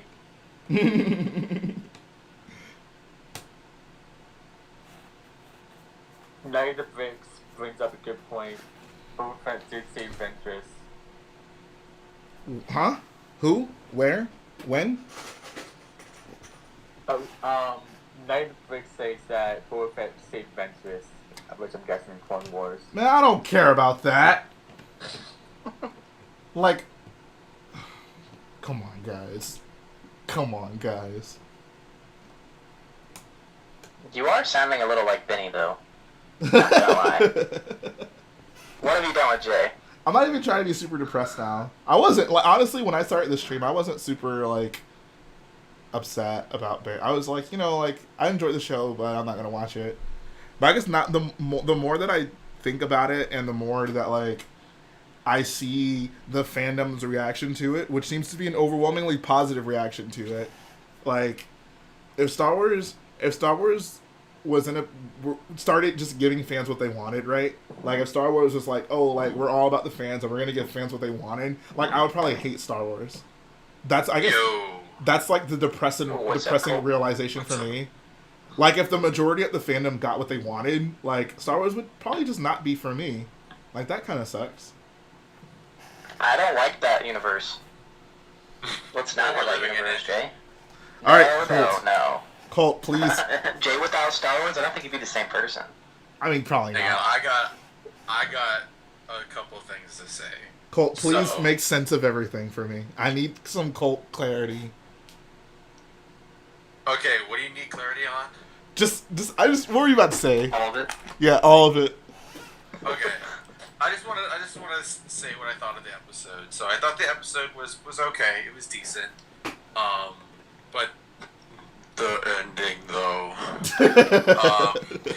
Okay, so I'm sure I'm probably just gonna echo what you probably said about how I think Boba Fett coming back. Like, I don't like character resurrections in Star Wars. I would agree if it's like gonna be a character resurrection, have it be kind of meaningful in the story, and it's just like Boba Fett doesn't need to be in Mandalorian. Like, he's there as a selling point for the show, just to be like, oh my gosh, guys, look, that's Boba Fett. That's a thing you remember. Get it? So yeah. But I'm gonna be completely honest. When I did see Boba Fett's armor on Cobb, I was like, oh, I know what that is, and then I was like, no, Mal, no, no, don't. But you know what? The most exciting thing, the one thing that got me the most excited in that whole episode, what was it? Was the reveal that Cobb is played by Timothy Olyphant. Who? And that is perfect, because if you've seen the show Justified, you would know why. Because Timothy Olyphant plays the main character in that show, and he's a U.S. Marshal in the South. And I just thought it was kind of perfect that they cast him as this character. Okay, I see. Yeah, Cobb is cool. I like his character. I kind of like the shanty western town. They definitely go for like the super western-y vibe, like definitely with like the original Star Wars. It was like there's like an underline of a west, like a spaghetti western feel, but like this episode they're just like, okay, just straight up just bro, they were literally about to have a standoff. Yeah, like there's just two things I called in the episode. Like, one, Mando and Cobb they were gonna have like a shootout in the street. That almost happened. They almost had a shootout in the bar, but how they killed the crate dragon was like, oh, why don't they just put bombs on one of the banthas and just have them eat it, and that's what happens. I was like, oh, okay. I don't know. I thought it was okay. I thought it was an okay episode, but just, I mean, like, Boba Fett coming back, and also to answer your question, like, would I rather have like a reference or character just be like a cameo, be like, oh, look, you know who that is, right? Or have like that returning character be a mainstay in that show. I mean, it's kind of a double-edged sword. Like, to me, it's still distracting and kind of takes away from the original main characters of the show. If you have Boba Fett, because he's like an iconic character, and that's what everyone's focusing on this episode. We're all, like, as far as what I've heard from this live stream so far, you guys have just been talking about Boba Fett, and that just like overshadows literally everything that happens in the episode. He was in the episode for 10 seconds at the very end. Yeah. So yeah, that's my thoughts. My prediction for the next episodes is Boba Fett found Mace Windu alive, and he killed Mace Windu, and he's gonna fight Moff Gideon with Mace Windu's lightsaber. Oh my god. They're gonna have a lightsaber duel. That's my prediction. God. Also, one more thing before I'll let you guys start talking again. I know I've been talking for a while, but I think that'd be great, because I know you said that if there's like a returning character in this show, you're just gonna stop watching until around like season 3 comes out. You'll watch the rest of this season. But I think it'd be cool that each like each stream you do every week, you give your predictions of what's going to happen in each episode without seeing that episode. So like the episode happened, like you give your predictions and the episode happens, and then we tell you what happens in the episode, and we rank you on how much stuff you got right, and you would do that each week. I think that'd be pretty funny. That'd be fun if I cared. I just okay. Wow. Well, assuming that you care, what do you think will happen next week, Jay? I just I don't. Do you want to hear what Coltina thought of the episode? I saw she What'd she made think? a post in the stream. I mean, not the stream. Well, The channel. in the Discord. Yeah, the Discord Yeah, channel. fun fact, that is the first pin in the Star Wars Spoilers channel. It is. Yeah, it was a good point, and I was just like, yes, my sister agrees. Yeah, she's not a fan of... What'd she say specifically? Let me see. She said, why can't we just move on and get out of the old canon? Like, the new generation doesn't need to see resurrections of characters. And I agree. On point. Wow. Yeah, I know. That's hilarious. Wait, where is Coltina? Coltina, what did you think of the episode? Wait, let me get her on speaker. Hang on a second. Is she gonna go on a tangent? I feel like she's gonna go on a tangent. Back in my day, we didn't have Star Wars. Hi, friends. Hello there. Hello. Yeah, I mean, it was pretty slow. And, the ending did not make me very happy. There we And go. I'm assuming we're not spoiling anything. Oh, we're spoiling. Go for it. No, Spoil we're it. spoiling. We're spoiling everything. Oh, okay. Yeah, go ahead. Well, resurrecting characters is so stupid. And Boom. like, such a cop-out. Hey, And, dab on you him. know, I'm really for, like, advancing new storylines and exploring new characters and new areas, and, like, that's just so sad. Like, let's stop going back to dead people. Yep. You know? Yep. Let the dead remain dead. Yep. Dang, Coltina. Yep. And the dead How could you say something so controversial yet so true? Thank you so much for I speaking really don't of think she could facts. say any better. Also, Thank you. Coltina recently rewatched episode 3. What'd you think of episode 3? Oh, I forgot I did that. That's Coltina's thoughts. Alright. The acting in that movie was way worse than I remember it. And, like, for those of you who don't know, I am an actress, and so, like, seeing that, I could just, like, it just made it hurt. It was Wow. really bad. Wow. And Sunday Bob is not gonna like you He's wrong and doesn't know what acting is. And we can have a conversation about Dang. motives and Uh-oh. Got him. Wow. Alright, cool. Thank you, Coltina. You're Wow. welcome. And so much respect for the Colt family right now. Like, y'all know what's up. My sister, Coltina, knows what's up. Heck yeah. She pays attention. She's gonna get that from someone. She said thank you. Wow. Coltina is the woman equivalent of a Chad. A woman equivalent of what? A Chad. Oh, awesome. So David, Colt, you have some explaining to do. What? I don't hate David. I got nothing against David. It's David who hates Cole.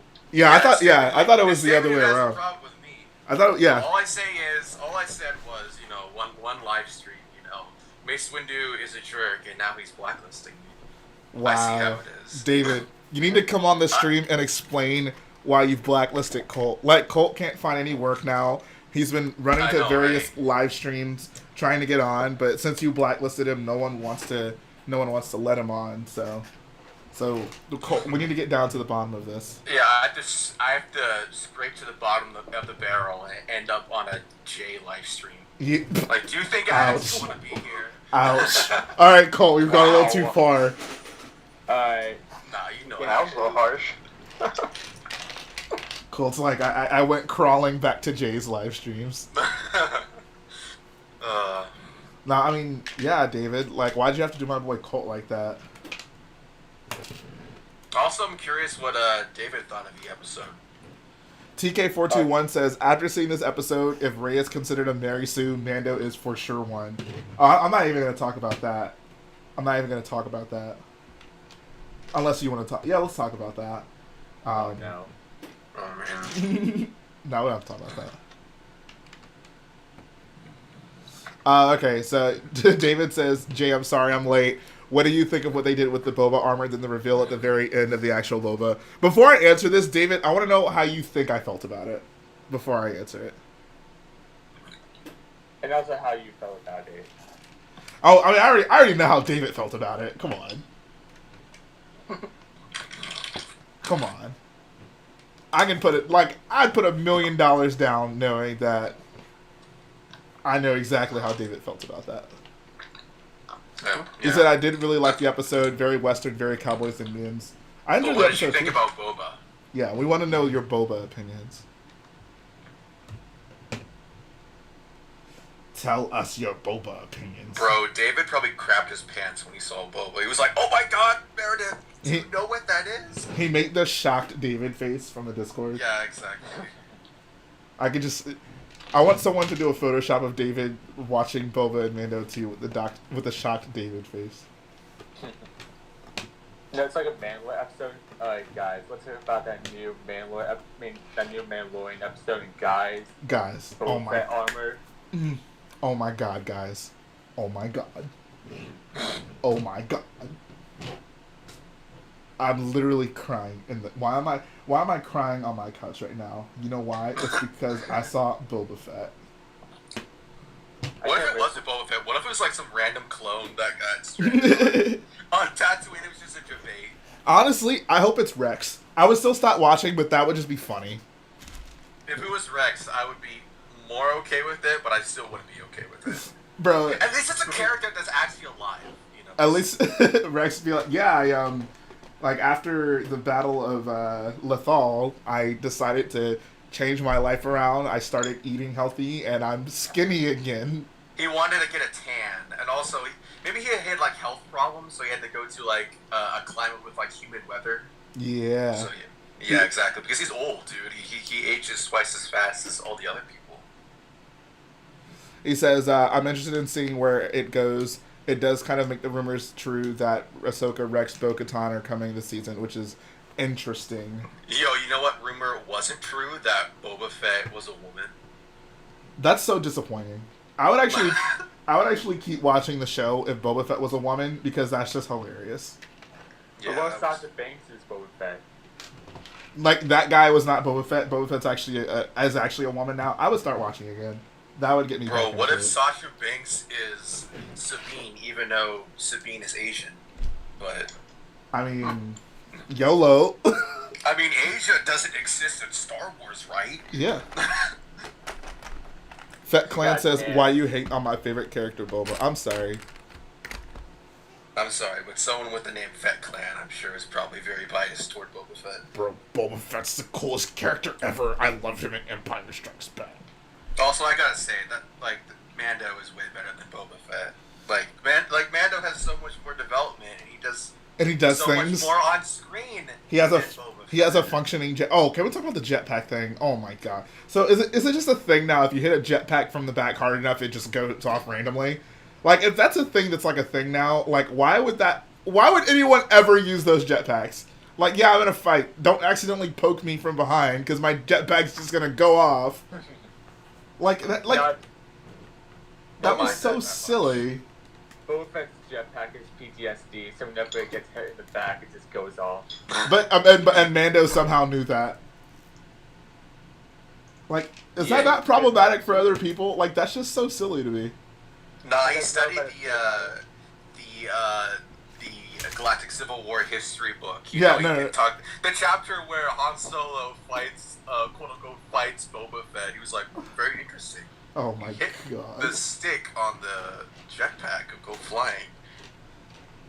Like, that was just, like, the fact, like, the references in the episode, like, some of them were cringy, but, like, that wasn't, whatever. That didn't break the Bro. episode for me. That, But that the jetpack pod thing, racer. the jetpack thing was just like, come on. Like, did I need to see that again? Like, jeez. I didn't mind that. I didn't really mind it at all. Like, the one thing that It's that just was, so like, stupid. Like, No. Here's like the Anakin speeder, like the Anakin pod racer speeder was definitely the most, I would say, the most egregious thing. I think that was Boba Fett. bad, but I think the jetpack thing was worse for me. Like, Nah, because the that's such a jetpack thing was specific quick. thing. Like, why would he know that? Like, what?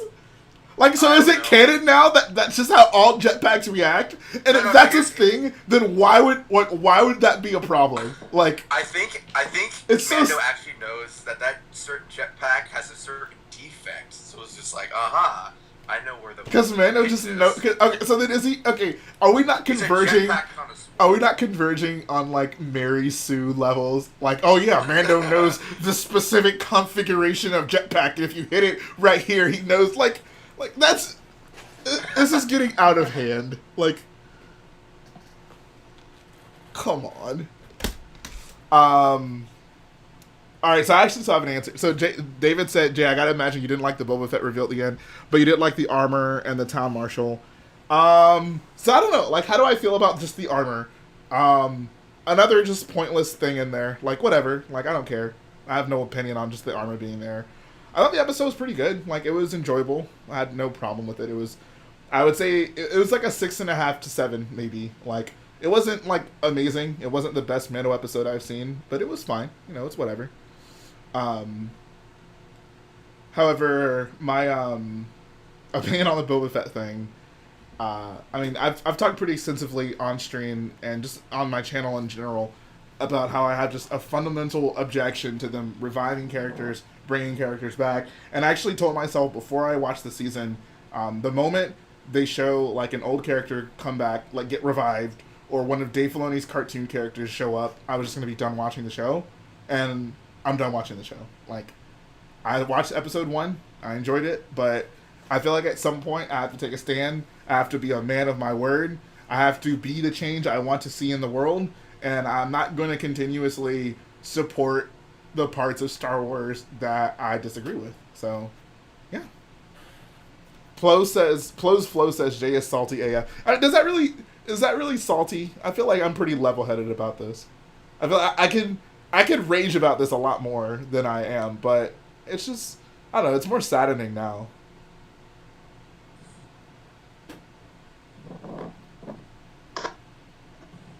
And no, I'm not watching the rest of the show, David. I'm done. Until next year, right? I think maybe I'll watch it when season 3 comes out. No. Maybe I'll watch season 3. That's my. You just skip season 2. Yeah, like. You like the cliff notes from. Like at some point, like you gotta like. I feel like, what am I gonna do? Like I know I'm not gonna like it. I know I don't want to see Boba Fett.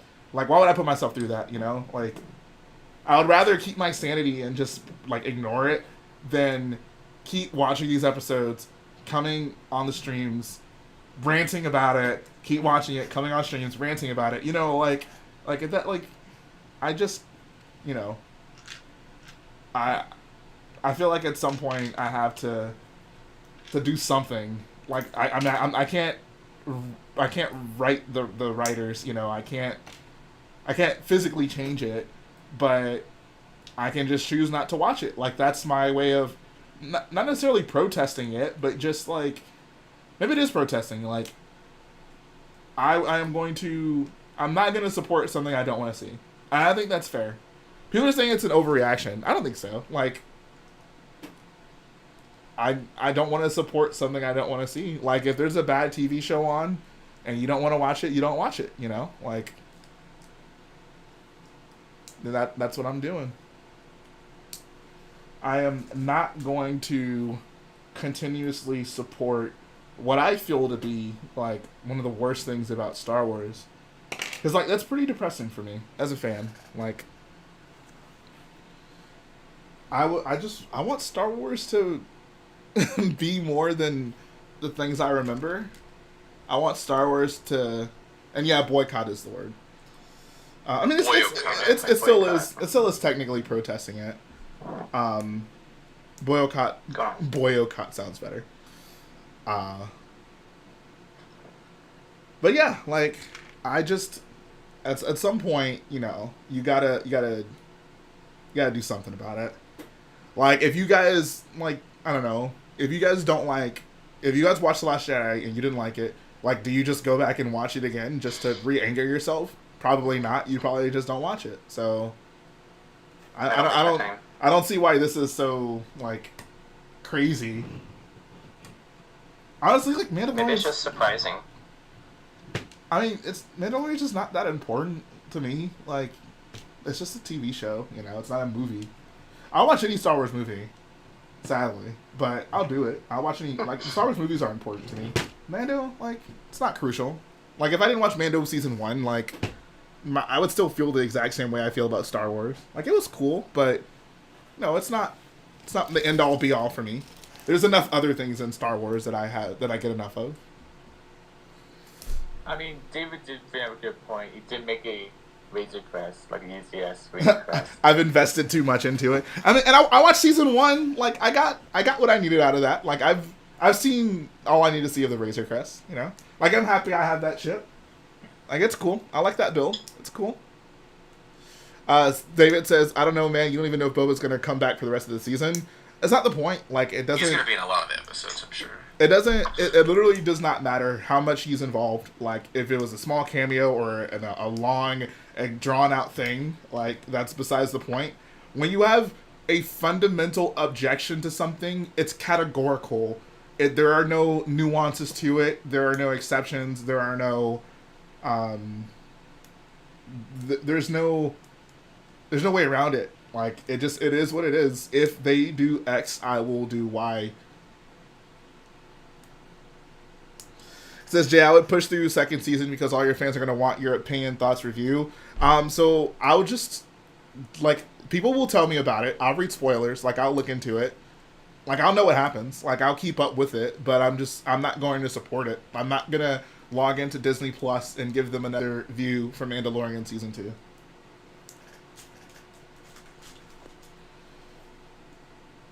And if you want to hear my opinion on it, folks. I'll talk about it. You know, I'm not gonna ban Mando talk. Like, I'm sure people will come on my calls and they'll want to talk about it, and we'll have a good time talking about it, and that's cool. But, I mean, I'm just done with it, man. I can't keep doing this song and dance with Star Wars. Well, no Sasha Banks for you. I mean, let's be honest, you know, like, if I really want to see Sasha Banks, I'm not watching Mando, you know, if you know what I mean. And yeah, there's so much more to Star Wars than just Mando. Like, it's not a movie, guys. Come on. Yeah, like, I'm not watching it. Like, I watched episode 9. Like, I knew Palpatine was going to be in that, and I watched it. Like, I don't know. And Ari River, I didn't dislike it. I liked the episode. It was enjoyable. I'm deciding to no longer continue to support them just bringing back old characters. For your own peace of mind today, choose a thing you do like and talk about it a bit. I haven't talked extensively about anything that I liked. I mean, I thought the conflict of, like, this town, like, dealing with the crate dragon and it just, like, ravaging them every time it comes through. Like, I thought that was a cool concept. Like the story of the episode was good. Like, it's the exact thing I like to see in Star Wars, you know? A nice contained story.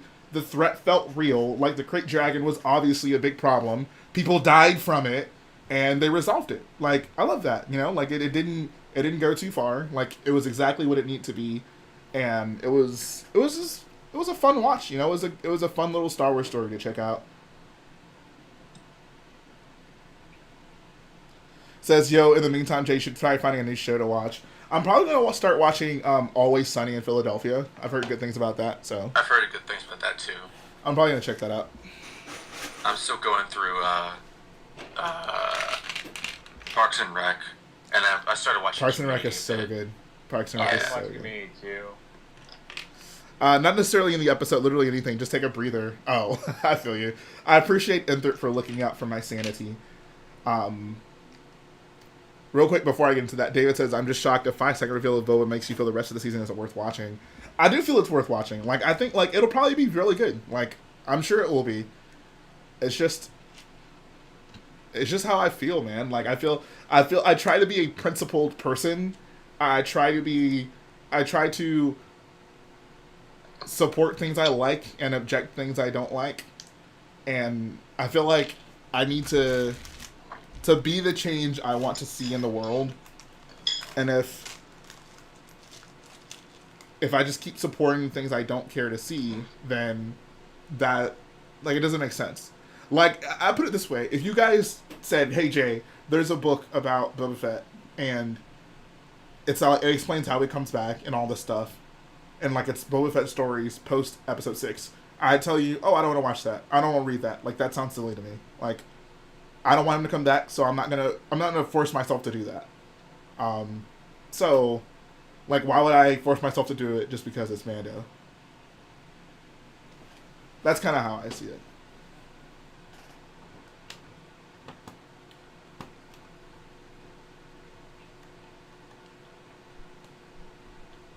What's up, the Daily Break? How you doing, bro? I don't know. I don't really see it as that big of a deal if I don't watch Mando. Like, I don't know. For me, it's not that important. Like, I don't know. Like, Colt, if you never watched a single episode of Mando, like, would Star Wars be drastically different for you? Like, I don't know. Like, I mean, not really. Right. Like, cool. Like, you saw a thing you enjoyed, and that's fun, but it doesn't change much. I don't know. Like, at the end of the day, it's just a Star Wars show. Like, it's whatever. Jan Hoffman says, but you like Clone Wars and what they did to Maul. I did like Clone Wars. I did not like what they did to Maul.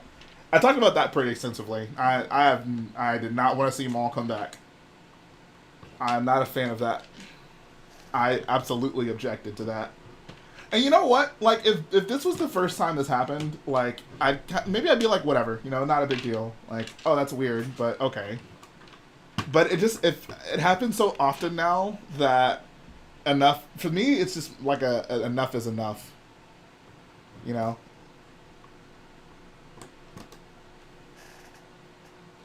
But like Andrew said, let's talk about something I actually like. I like this new Luke Skywalker action figure I just purchased. Nice.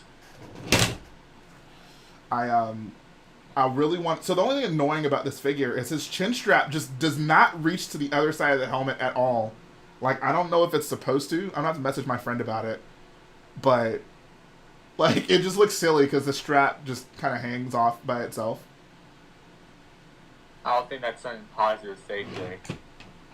Oh, I'm sorry. I love the fact that this chin strap doesn't reach to the other side because that's so cool and I'm so positive about everything. Let me see. Black Series Luke. Yo, Jay, what are you building right now specifically for Starkiller? I'm building another one of these generators. These generators right here. You can see it. What part are they? Are those part? Is that part of the oscillator? No, this is part of this building behind me. It basically sits right in front of this. So there's 4 of them total. I built 2. I have 2 right here. And I'm working on the 3rd one right now. I didn't realize that they're going to be so large. Okay, I'm looking at pictures of it, and in the promo pictures, the strap does not reach to the other side. So I'm guessing that's just how the figure is for some reason. Why would they make that way? That is so confusing to me. What's up, Kappa? How you doing, bro? Let's talk about your favorite Lego Star Wars wave. Man, so the one that comes to my mind at first is the Last Jedi wave, the first Last Jedi wave. I don't know if that's necessarily my favorite Lego Star Wars wave, but that's like the most recent one I can remember really liking. I would have to look it up, honestly. Like, I feel like 2013, that episode 2 wave. Like, what all, I'm sure Colt knows. What all came out in that episode 2, 2013 wave? Like, Gunship, Yeah, alright, so we ATTE. we got Gunship ATTE, we got the Geonosian Duel, we got the Battle Pack, we got the Planet Set with the Acclimator, we got the tank, corporate alliance tank. And that was the We first got updated Jango Fett, right? Yes, that's true. And then we got the Spider Walker, and I believe that's it. Yeah, That's I think that's up there. Like that is honest. Like any Geonosis wave, like that comes with those ships, like top notch. I'm so like that is just that might be like the coolest collection of vehicles for me when it comes to Star Wars. Like gunship, AT-ATE, like spider droid, droid tank, like Geonosian fighter. Even though it didn't come in that wave, but just like all those ships together, like that is so. I love it. I love that combination of ships, and I really wish we got that combination on shelves as often as we got like the Rebel starfighters on shelves at the same time. You know, like X-wing, Y-wing, TIE fighter. Yeah, I wish.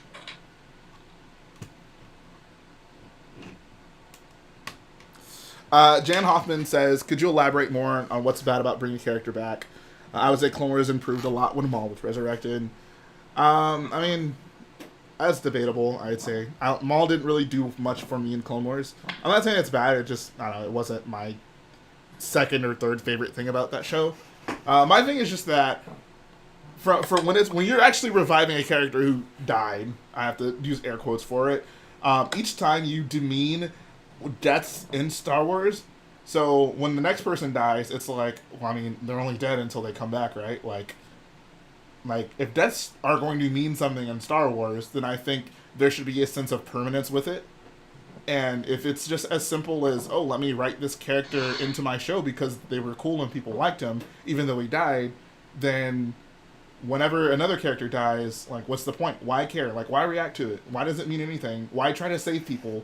They can just be brought back, you know? Like, that, the resurrection aspect of it is, I think, just makes Star Wars worse as a whole because, you know, you do one thing too often and it becomes less special every single time. Like the law of diminishing returns.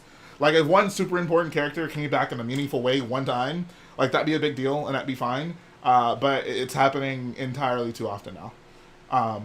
In regards to just bringing a character back who maybe didn't die, but just like this old person you know is just going to make an appearance.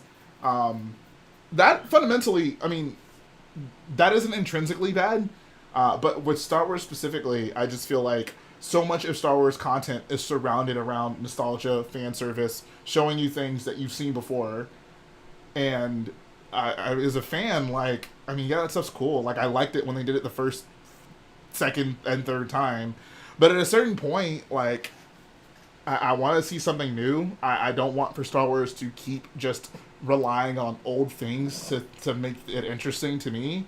And for me, it's just saddening, honestly. Like, it makes me look at Star Wars as just, like, we like to say that this galaxy is still expansive and there's so many things that we can show and do.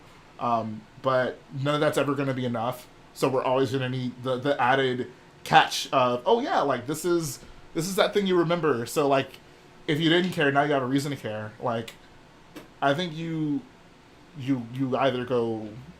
either accept the fact that some people just aren't going to care about your new characters because they do like the old stuff, and that's fine.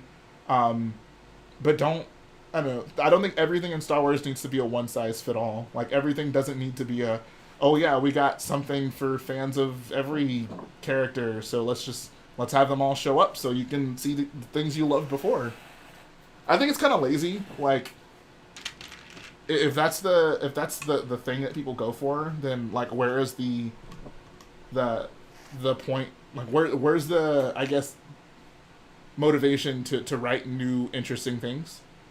If you know you can just get by on just bringing old characters back, you know?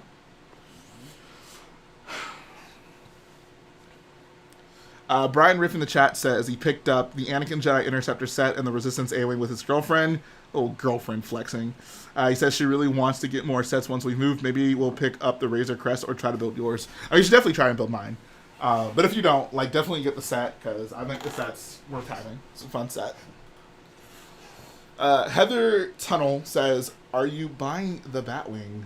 Probably not. Like, I didn't buy the Batmobile, and I don't know. The Batwing honestly just doesn't look cool to me. Like, it's it's like the epitome of like trying to make a thing look like a logo, and it looks kind of silly to me. Like, the Batmobile looks like a car, you know, like it has Batman features, which is fine. But the Batwing kind of works in reverse. Like, it's like the Batmobile, they took a car and tried to make it look Batman-y. The Batwing, they took the logo and tried to make it look like a flying craft, which I get is the point, but it just looks kind of silly to me. I didn't even know you owned the Batmobile. No, I said I didn't get the Batmobile. Oh, okay. I was interested in getting the Batwing, but then I watched Batman 89, and like it barely did anything, and that kind of had an effect on me wanting it or not. I could see that. Honestly, I want the Tumbler more than anything. The Tumbler, I think, is probably my favorite I mean, it's not a Batmobile, but it's my favorite. It is a Batmobile. Oh, it is a Batmobile? Oh, okay. It's my favorite Batmobile, then. The Tumbler is, I don't know, it has freaking giant wheels on it. It caters to my monster truck loving side. Bro. Anyways, yeah, I'm going to head out. Thanks for having me on. Yeah, thanks for coming on, dude. See ya, Zanny. Have a good day. See you, Andy. Enter says creators should not always give fans what they think they want. Essentially, it either ends in disappointment or tribal behavior. I agree.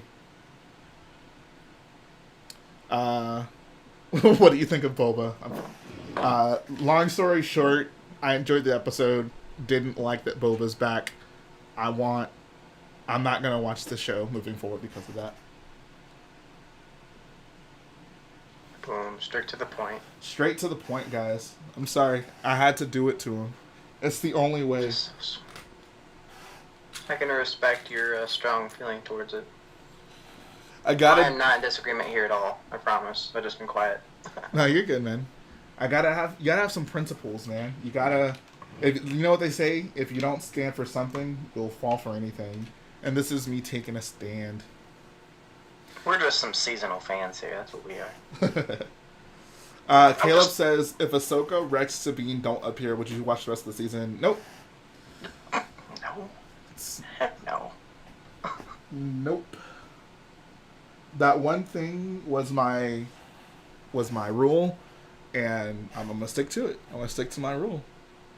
Now, if something crazy happens, like, I don't know, like Baby Yoda gets his head cut off, I might watch that. I might have to check that out. That'd be pretty sick. Like, Jay, Baby Yoda's got his head taken off. You probably should watch this. I can just imagine that call from Colt. Jay, a certain character was decapitated, so you might want to watch it. And it says the question of what do you want from Star Wars is almost unanswerable given that the best stuff is what we don't expect. That's a great point. Like, I mean, I love The Last Jedi, and like very few parts about that movie were things I would say I expected. I don't know, take chances, be bold, try new things, move forward. I would love that. Moving forward is probably the biggest thing that Star Wars just can't do for whatever reason, man.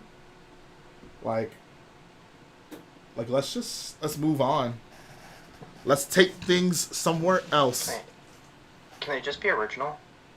Nah, fam. Really What's hard to be original? Yeah, Nah, I don't think they know fam. original. Oh, you mean original? You mean original Fighters. trilogy? Bro, we got that. We got Boba Fett. We got X-Wings, we got TIE Fighters. Bro, what more do you want? What more do you want? ATST. Star Destroyers. Exactly. I'm gonna... TIE Fighter! I saw it, I saw Boba Fett and I clapped. Admiral Akbar. No, Jay. That was a different Montgomery. Oh, I thought he gained a bunch of weight between the films. No, that's not Admiral Akbar's not a real person. I love that so much. I love it. And yeah, and Bad Batch show's coming out, bro. Get hype. Next year. Get hype. We got Cassian Andor show, we got Obi-Wan show, and we got We got what was it, There Bad might Batch, there might Mando. potentially be. I mean, there's been rumors about that. What Bo-Katan and Ahsoka show? Oh, so you mean Mando season 2 and 3? Yeah. No, I honestly think it's going to be a live action spin-off of what we see, and probably what we'll see in Mando season 2. Honestly, I don't think it's going to be animated. I think it's going to be live action. Oh, it'll certainly be live action.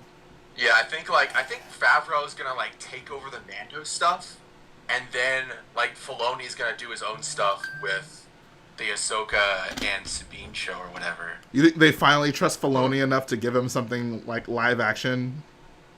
I mean, I don't know. I guess so. I mean, that's just my prediction. We shall see. I can't believe that. Is that actually still happening? They're giving Cassian Andor a show. Like, that's something else. Yeah. I mean, yeah. Honestly, Yo, like, look. I just don't really care. Like, the only thing I'm truly excited for, like, I'm actually like really looking forward to with Star Wars right now, are the movies. Like, Yeah, wait a few years for that. I know, and that kind of sucks.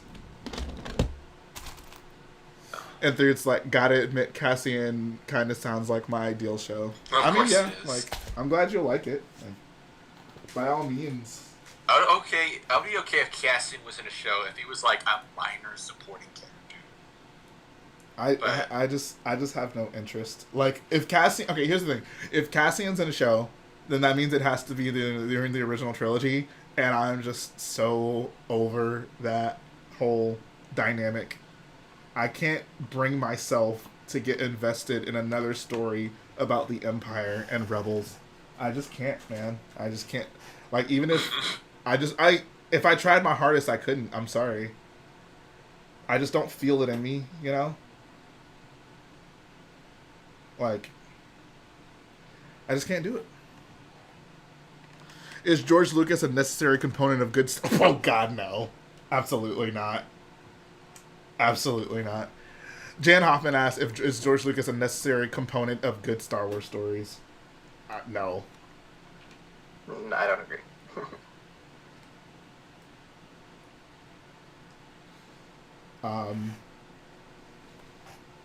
So for me, when it comes to Star Wars stories, I don't know. Like, what Star Wars scripts did he actually write? He wrote 4, 1, 2, and 3. Okay, yeah. So, yeah, like, I'd say he's 1 for 4 out of that. So, yeah, I would not say in any way that George Lucas is a necessary component of good Star Wars stories.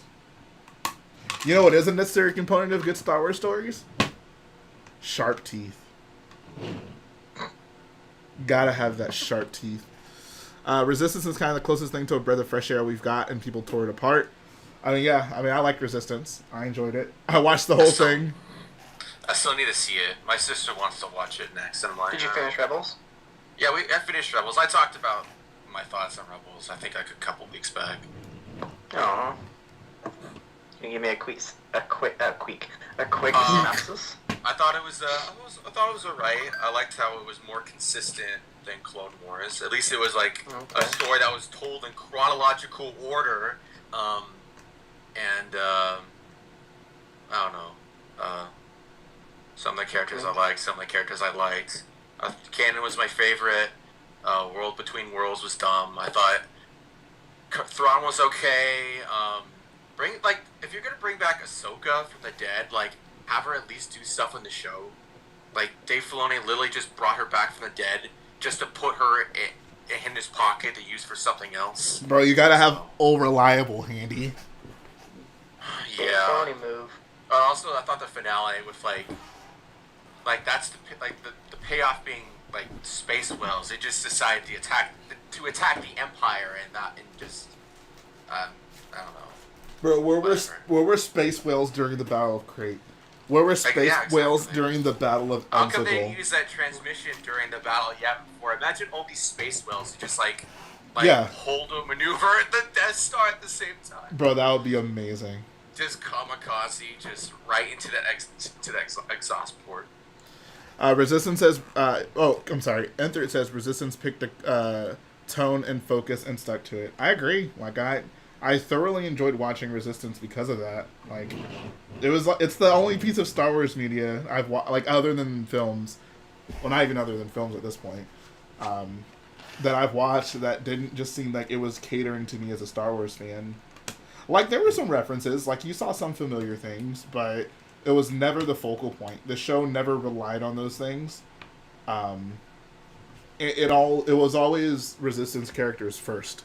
That's what I like. Like it was a show that understood, like the show can just be about this new stuff, and that's fine. I think that's. Oh, cool. So Poe isn't in the show a whole lot. Nah, no, not at all. Oh, okay, cool. Like Poe is only there when it feels like he needs to be there. Like, and like I said, the show definitely does not rely on Poe being there. Like honestly, before you said that, I honestly forgot Poe was in the show. I'll be completely honest. Was that you cut out? I said before you said that, I honestly forgot Poe was in the show. Oh. I just saw that he was in like a commercial for the show, so I was like, oh, he's in this. Interesting.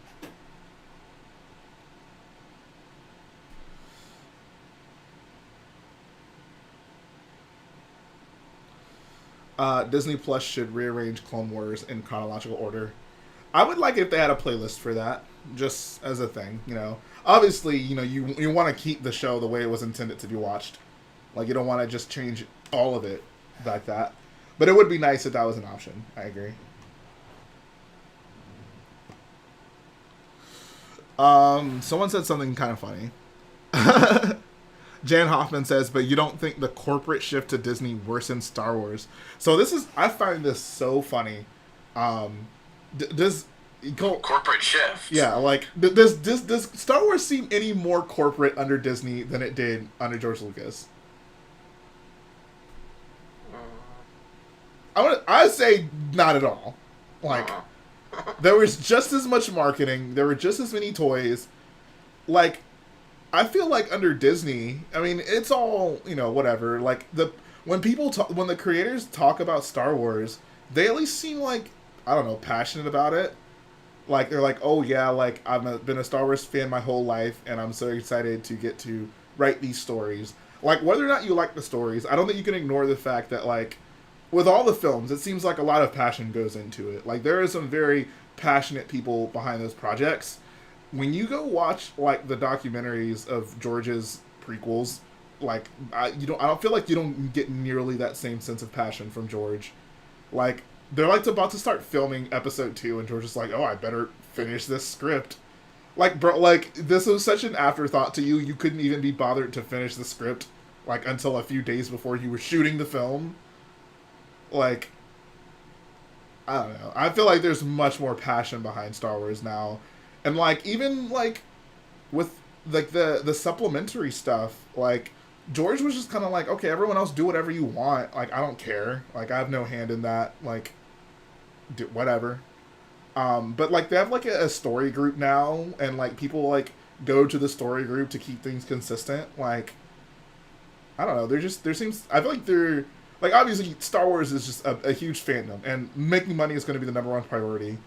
But when it comes to, like, it feeling corporate, I don't know. Like, Star Wars has felt that way since Return of the Jedi. Like George Lucas was a victim of it. Like, he was, you know, about making that money. Like the prequels were made to make money, and the sequels and the new Star Wars stuff was to make money. And, like, yeah, it's like a business thing. Of course, if you have this super successful property, you're going to make more of it. But Absolutely. you could also tell, you could also make that thing be good and have a good story and passion behind it and whatnot. Yeah, like, even, like, look at Marvel. Like, people love those movies and stuff. Like, those are made because they make money, and they make multiple of those every year because they make money. Yeah. No, I mean, some of them are pretty good. Yeah. This is like a red letter media point, but I think it's very telling. Like, when you watch, like, George, like, filming these scenes, you know, like, he's just kind of sitting there in the comfort of his chair. like sitting, looking at the monitors. Yeah, like camera it's A, just camera B. Yeah, but like look at like the scenes like JJ and Ryan direct. Like they're so involved. Like they made it a point to like go out to these crazy places and like film stuff. I mean, they traveled with the prequels. I mean, I'm not saying they didn't go anywhere, but like I feel like the sequels did it far more extensively than the original. I mean, than the prequels did, especially like episodes 2 and 3. Episode 1, like they went out They in went the to desert. the desert. Yeah, They got hot. and that was it like sweaty. insane. Like the documentary on that is actually incredible because like that I don't know. I'm sure you know like the one night where the sandstorm came through and just destroyed everything. Like that was crazy. But I feel like the sequels really went out of their way to push the boundaries even more. Like we see a lot of like incredible locations in the prequels, and that's awesome. But I feel like but most of those are things that were made by computers. The sequels went out of their way to be like, let's try to. I mean, obviously, like we've seen forests, deserts, like oceans. Like we've seen all the important landforms in Star Wars. Like, how can we continue to take this to interesting places? So they go to like Scallyd Michael Island, this super, exclusive place to film Octo. I'm like, oh, that's cool. Like, it looks so unique. Like, you don't just see that in your day-to-day life. But it's actually a real place, and they had to go there. And they had to film, like, on the side of cliffs almost. Like, it's crazy. Same thing with Crate, like, going to the salt flats. Like, that's cool. I don't know. I think at the bare minimum, I'd say there's an equal amount of passion in those projects. I personally feel the sequels, the people behind them, cared more about telling a story that they thought was interesting. Whether or not you thought it was a good story, that's up for debate. I don't think that's really important for the point I'm trying to make. But like when you just listen to these people talk, they seemed much more excited about Star Wars. George was just George.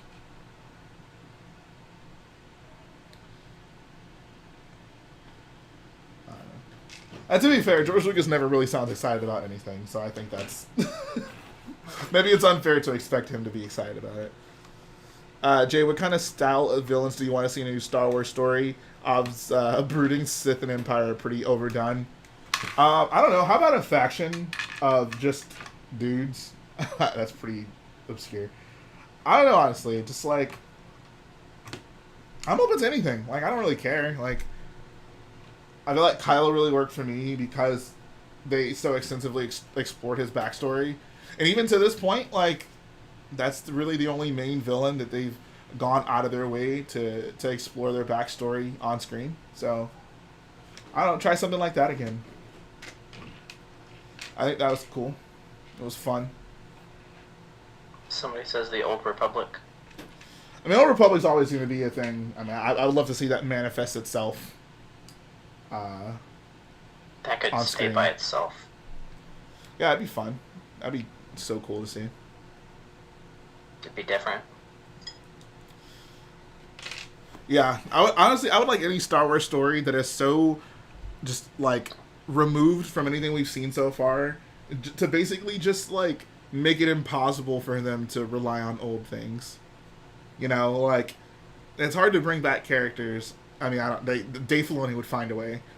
Theoretically, it should be hard to bring back characters if you're 100, 200 years removed from any previous story that's been told, either in front of or behind. So go for that. And do you see it happening anytime soon?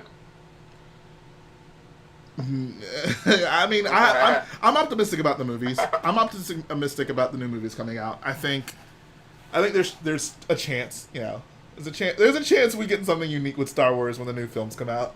And watch them announce it. It's gonna be like Star Wars, the original, the Star Wars Rise of the Empire, and it's just 3 movies about the Empire because why not?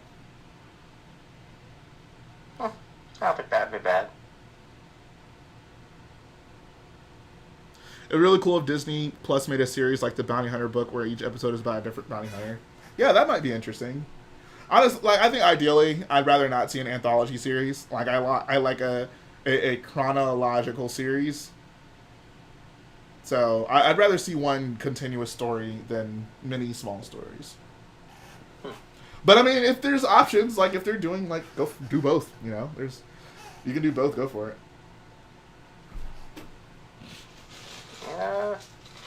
Should they really try multitasking though?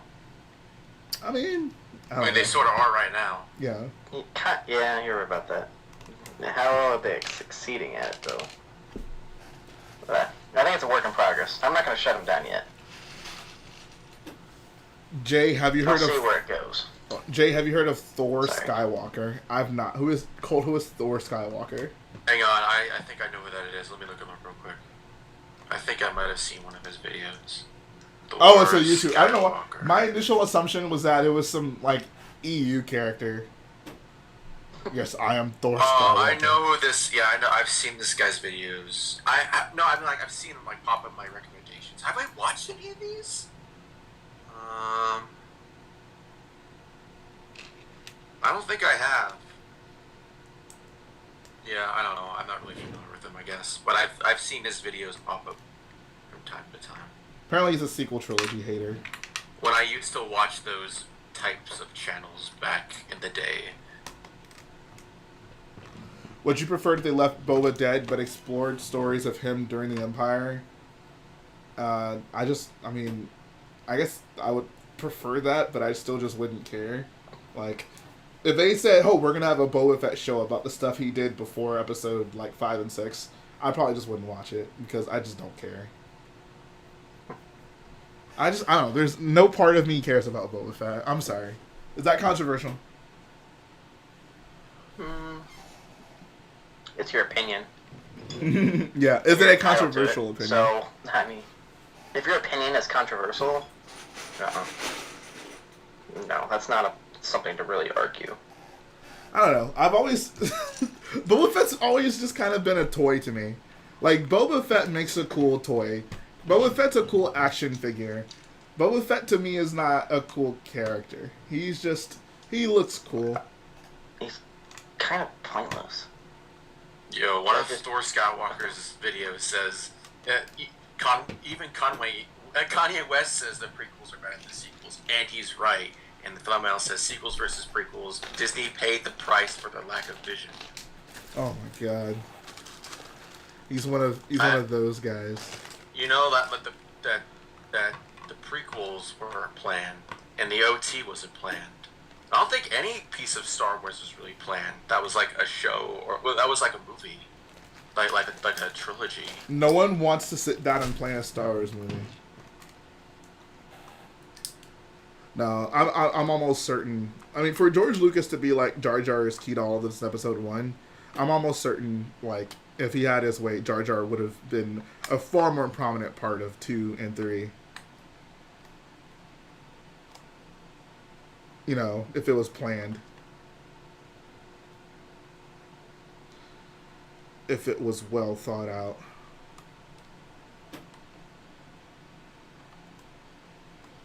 You're just a child in a mask. I'm surrounded by dead people and fear. What about bringing back Bosk? I mean... Yeah, that'd be awesome, bro. He's probably gonna appear and then like Boba Fett and Bosk are gonna do that thing from Predator. It's just like, you son of a B word, and they're gonna lock hands and they're gonna show their bulging muscles.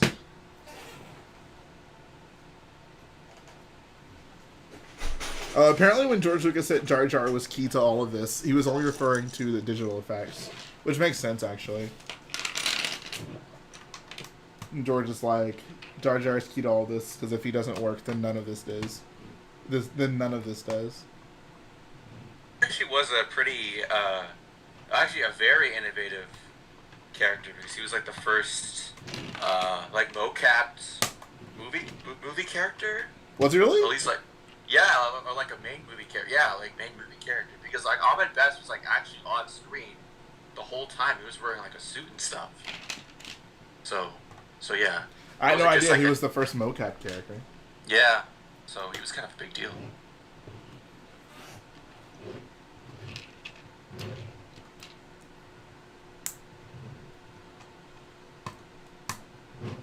Do you guys think that George Lucas truly believed that Jar Jar was a funnier character than we've ever had before?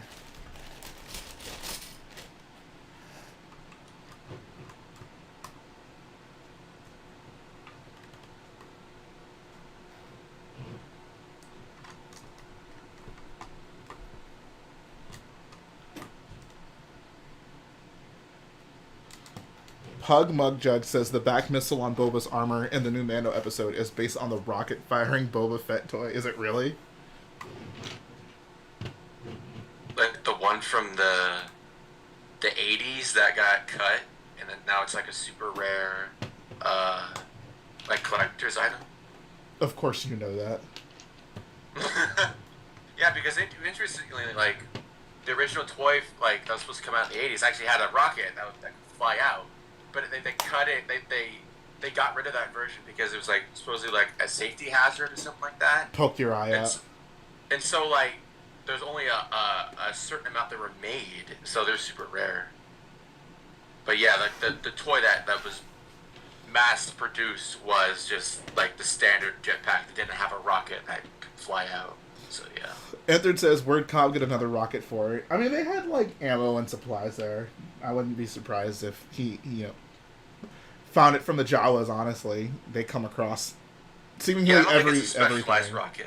Yeah. I'm sure it's like a standard armament in Star Wars. Like, hey, it's compatible with other rocket launchers.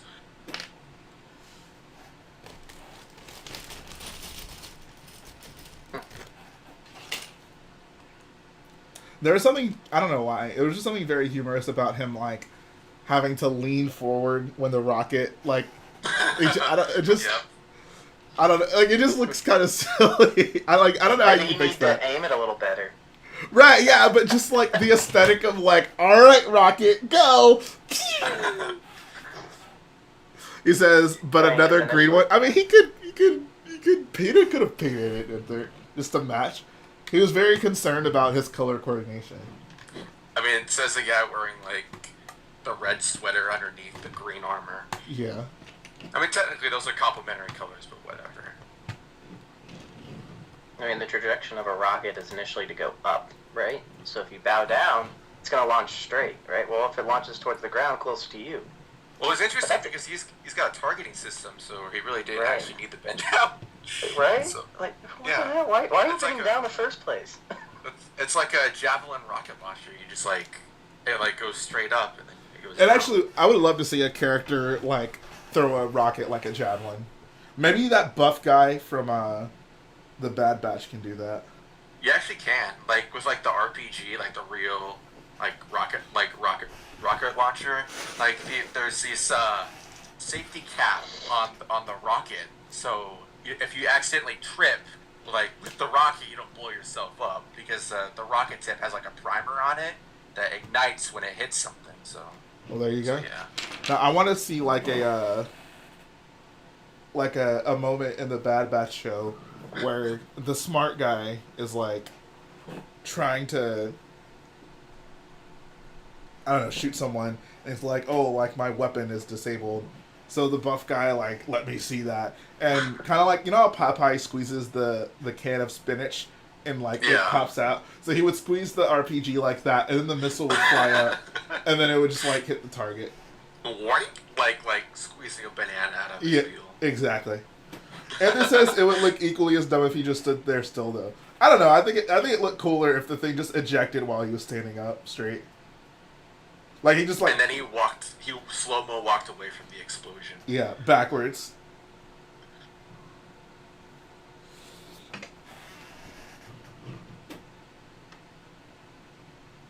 Yeah, the most hype Star Wars thing that's coming out is the Lego Star Wars Holiday Special. I actually mentioned that earlier. I was like, the only thing I have really to look forward to this year in Star Wars is the Christmas special. Yo, Jay, but Darth Vader is coming back. Oh, no. So I guess you can't watch that. Alright, because- sorry guys. Emthrid says it looked cooler. It'd be better, even better if you'd done the splits. Bro, has anyone ever done the splits in Star Wars? I think one of the Twi'lek dancers does in Clone Wars. Of course.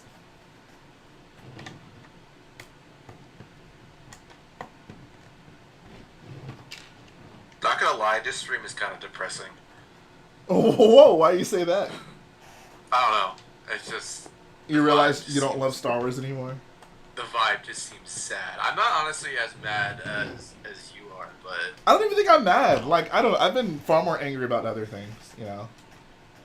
People think because I'm not watching anymore, I'm, like, super, like, irate, you know? But, like, I wasn't mad. Like, I was like, okay, like, I made a rule, and, like, they broke it. So I'm like, okay, I'm moving on. I'm gonna live my best life without Mando.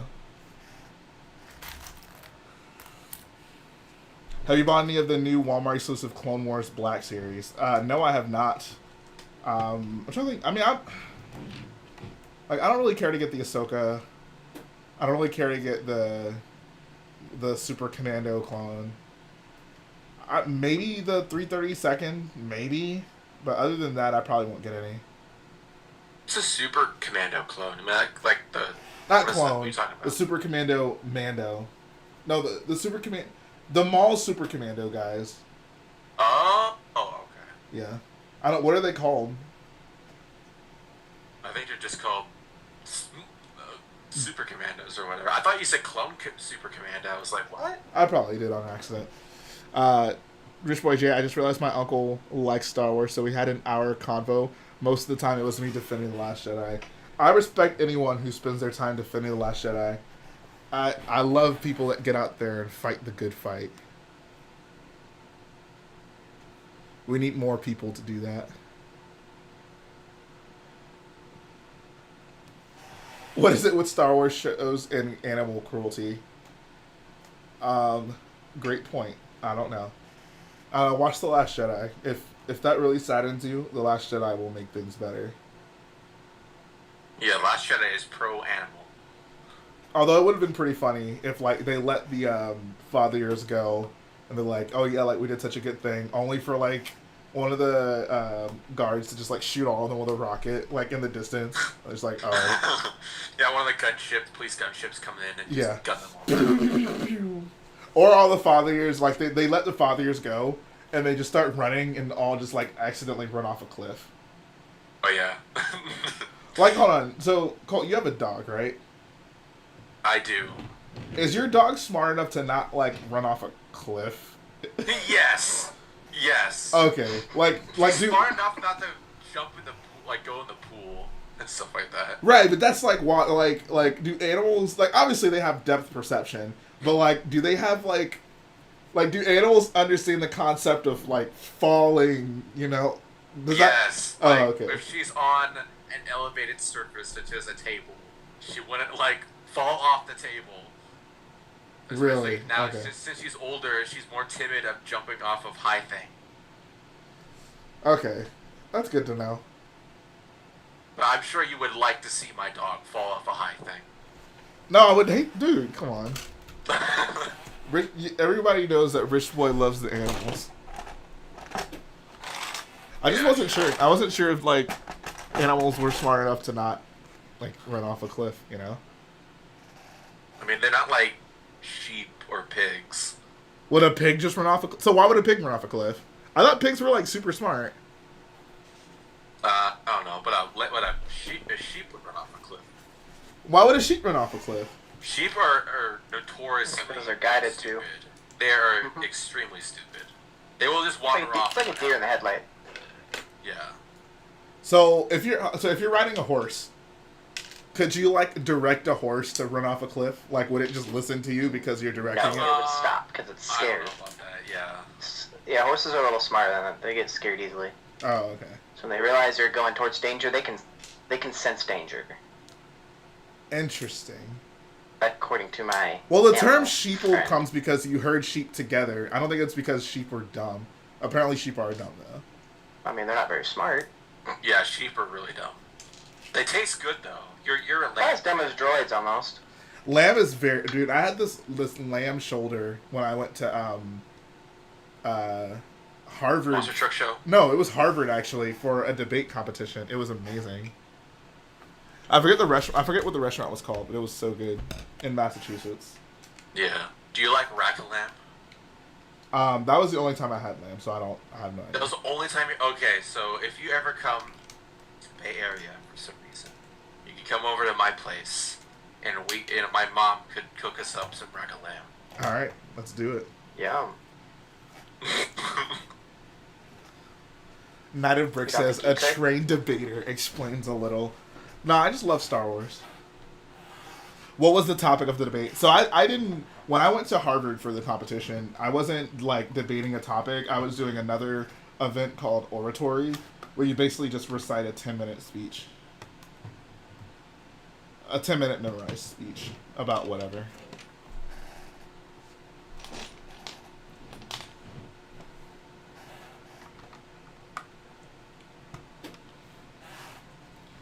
I'm glad to know that animals are smarter than I gave them credit for, though. That's a positive thing I've learned today. They wouldn't just run off a cliff.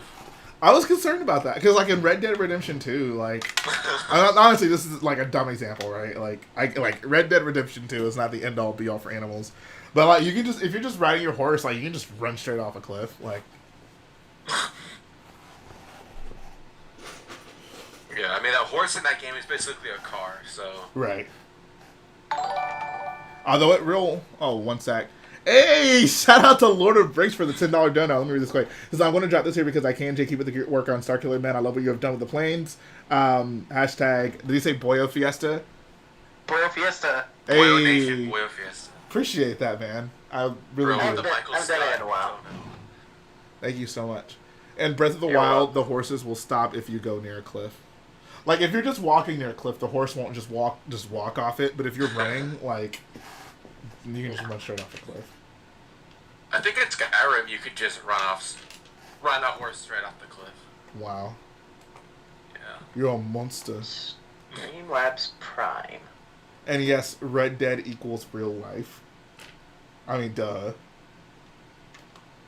We can talk about Red Dead. If you guys want to hear me talk about something positive, we can talk about Red Dead Redemption 2. I've only played I have it. like 5 hours of the first one. I still need to beat it. I still haven't only played the 5 first one. hours. Two. Yeah, I've only played like 5 hours. I mean, 5 hours for a Red Dead or Rockstar game is not a lot, honestly. I know, exactly. Exactly. I actually haven't played the first Red Dead. I really want to. Yeah, it's cool.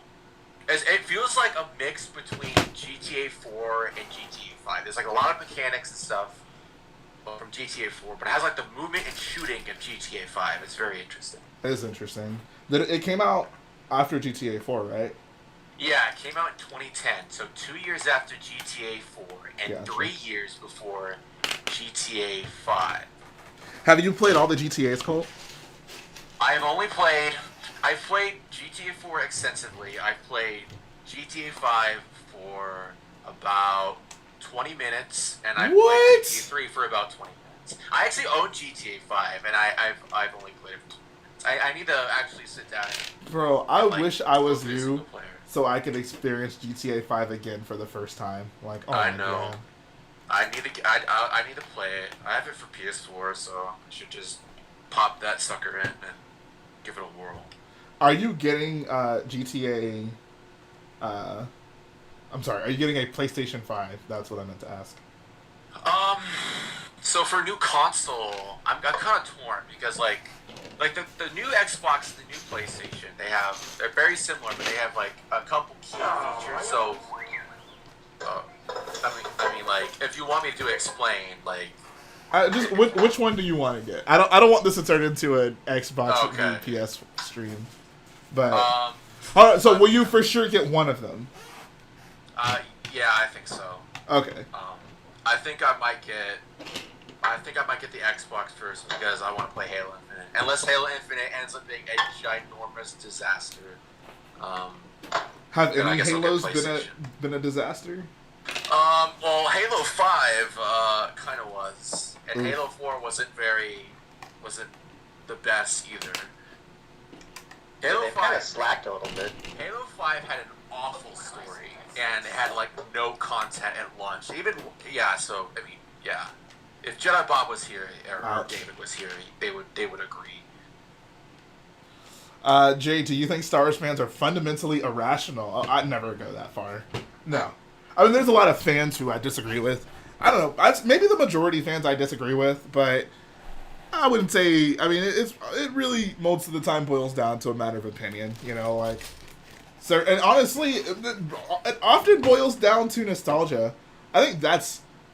I would say Star Wars fans are fundamentally, like, irrationally nostalgic. I'd probably say that.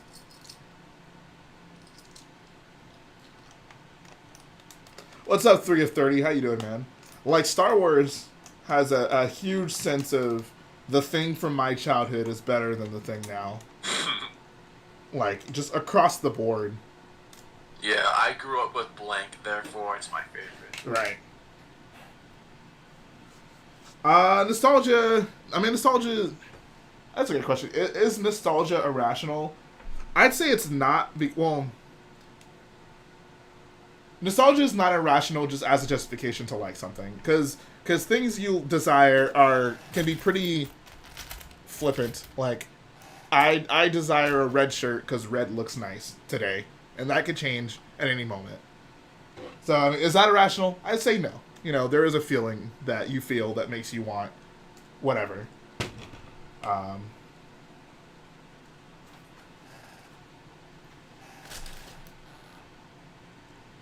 Kids are irrational. Well, having kids is irrational in my opinion. Whoa, Colt. I guess, I mean, Colt, if people didn't have kids, you wouldn't be here right now. Well, that would be a positive. This is a depressing stream. Holy crap. Jeez. Kind of crying a little bit. Jay, if you have any problems with that Streamlab donation, let me know. I think there's some technical difficulties. Oh, I'll let you know. It's saying I signed up for Pro, and I'm like, I didn't sign up for Pro. I know I sent him $10, but don't charge me for Pro. So that actually has happened to me before. I don't remember how I fixed it, but that did happen to me when I tried to donate once. Because if you do that, and then it says if I accept Streamlab Pro, I guess you get an additional month free of subscription or something like that? I don't know. I wasn't trying to do that. I was just trying to send $10. Christian Weber with a comment of the night, he says, birth drops to 0%. That's amazing. It'd be like the film Children of Men, where everything's depressing because there's no children. But in reality, it'd be great. With no kids. No kids. Colt, would you sacrifice yourself if it meant there were no kids? Well, I mean, the world's probably going to end up killing itself in That is between 50 to 100 years. I don't think we're going to make it out of this century. Wow. Colt's having an existential crisis, guys. Actually, kind of agree with Colt. I mean, I might as well just build my 2006 Turbo tank. Turbo tank. Yeah. I mean, like you said, you know, you gotta go sometime, and do it. God. It's a great build. Do it. Like I said, I think I'm gonna bring it to the Boya Fiesta, which hopefully happens. Because that'd be great if it was during Christmas time, because I want to do a Secret Santa. Yeah, Jay. Cough. Or do is that what it's called? We get everyone, we all get gifts, and we put them in the middle of the table, and we grab a gift, and we can steal from each other. That's White Elephant. Cool, yeah, it's more like a White Elephant gift exchange. Yeah, that's fun. I like doing that. And yes, Seth Dunley. Santa would have to know a little bit more about one another. Yeah. And yes, Seth which Dunley. we pretty much do. I am a guy who's 25, and Lego Star Wars is my life. Honestly, that would make a really fun video. Lego Star Wars White Elephant. So that's the thing. Like, we can just make it a rule. Like, just bring something Lego Star Wars. Like, it can be anything. And we do, like, a White Elephant that way. Like, that could be a fun video to film. Fun video. That'd be a fun live. You should live stream it, honestly, and then do, like, a highlight. You want us to bring a sealed set, or just something Lego Star Wars? I mean, it doesn't have to be sealed. It can be, like if you just have something... minifigure. Yeah, like a minifig. Like, something valuable. Not necessarily valuable, just something cool, you know? Like... I mean, you have my sig fig, so I can't bring that. I mean, well, okay, no one else would want your sig fig. I hope not. But you never know. Those people are out there. I guess so. Hey, it's true. I mean, I'd like a, Rich Boy J sig fig, but, I ain't gonna. I mean, I can hook you up with a Boyos. I mean, you probably already have one, honestly. It's not a hard figure to make. It's kind of like Finn, right? It's Finn with Donald Glover's hair. I need to change that. I mean, I don't know what I'd change it to because my hair's gotten much longer since then, and it doesn't look like that anymore. But I don't know what I'd do. You gotta add a goatee. That's Yeah. the Oh, essential yes. thing that you're missing. Count Ravioli says I would bring a first order ATSD, bruh. That actually would be That would funny. be insulting. That would be pretty if I funny. brought that, I get kicked out. I would contribute that just to see who has to end up with it. Maybe I'd put something like valuable in it though. So like it'd be like, yo, like Oh, it's open like a your set. troll? Yeah. Christian Weber says instead of changing the sig fig, you should change your in real life appearance to match the sig fig. Oh my god. No, I'm gonna get my hair like dreaded pretty soon. So Nice. That'd be sick. I'm not gonna have any options for actual hair unless Lego decides to do like dread hair.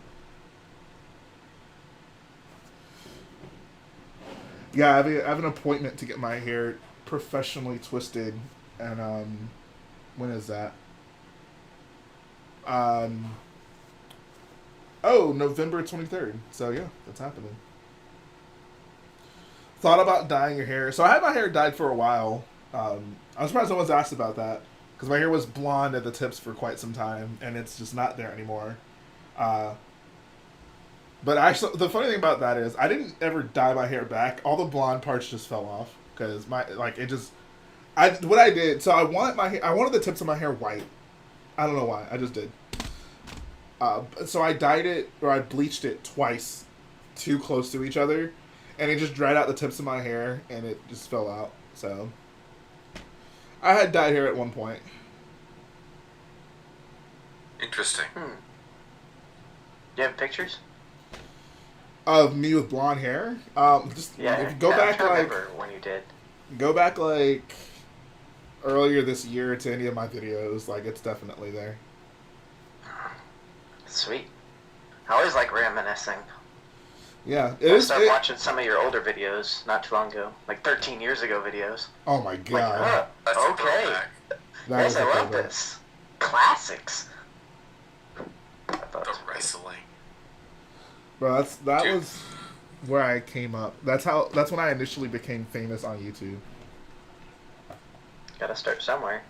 Dude, I watched your part 1 of the Starkiller series in early 2019, and when you said that you were gonna finish, Colt, by don't the say it. race- Don't say it, Colt. Don't say Okay. it. And then the next block was gonna be based off that movie. Oh man. Oh boy. Those were No, some and you hot- said they. You said they, meaning that you and Garrett were gonna build it, right? Yeah. Oh man. Oh. Oh, how times have changed in a year and a half. So much has changed. Literally everything has changed. Like not a single part of that is like close to true. That is so funny. Oh my god. Wow.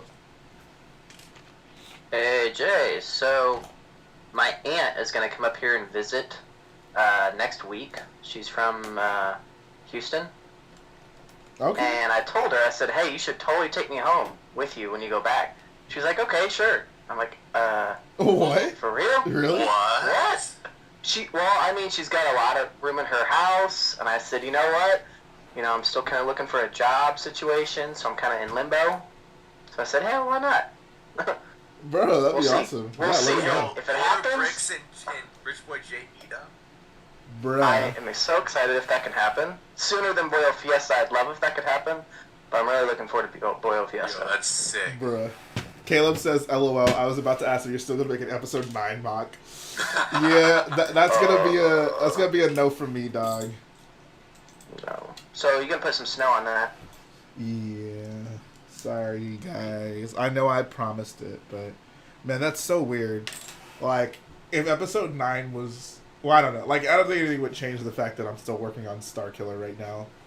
I don't know. Maybe if episode 9 was so good, I would have been like, okay, I have to, like, Starkiller's just done. I want to work on this thing for episode 9. Shout out to Bricks Films again for the $9.99 dono. He says, I heard Jay loves Dave Filoni. For $9.99, I love Dave Filoni. Why not? Yo, Spiffy Dart says, wait, what exactly is Boyo Fiesta?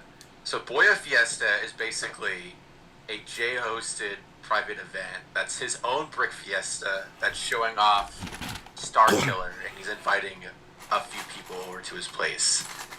And that will probably happen in about 6 years. Oh my god. 6 years. Dude. I mean, come on, Colt's not wrong. I mean, Bro. I mean, that 30%, it may take many years. I might be an old man. I might not, like, be able to walk by then. I'll be like, I'll roll up in my wheelchair to Houston. Oh my god. we'll Colts. roll up with trash bags full of I just hope I can finish Starkiller before I die. Like, honestly, I don't, like, it's gonna feel amazing once I finish this mock. Like, it's gonna just, I can already tell, like, I'm probably gonna cry. Like, I might legit just cry when I finish this mock. Like, I've never worked on anything in my life for this long. Like, seriously, like, it's crazy. Francis says, roll up in his motorized Uggs. Oh my god. Yo, Francis is low-key the funniest person in the chat. Like, I feel like every comment that Francis makes is just a banger. Francis, are you in the Discord? Yeah, dude, he's in the... yeah, he's totally in the Discord. What's his name in the Discord? His name's Francis. Really? That's his name. Yeah. Let me look. Let me make sure. Yeah, I know he's from the Discord. I mean, you can confirm, Francis. He says, yeah. How cold is it in Texas in December? Not. I mean, so Texas is random. Houston's random, but it won't get super cold. Like. Oh. So I don't need to bring a jacket. I mean, you should bring a jacket, yes, but it's no. not gonna snow, so I don't have to bring Uggs. Yeah, no, it's not gonna be ugly. Bring them anyways. No, it will not be Ugg weather. Aww.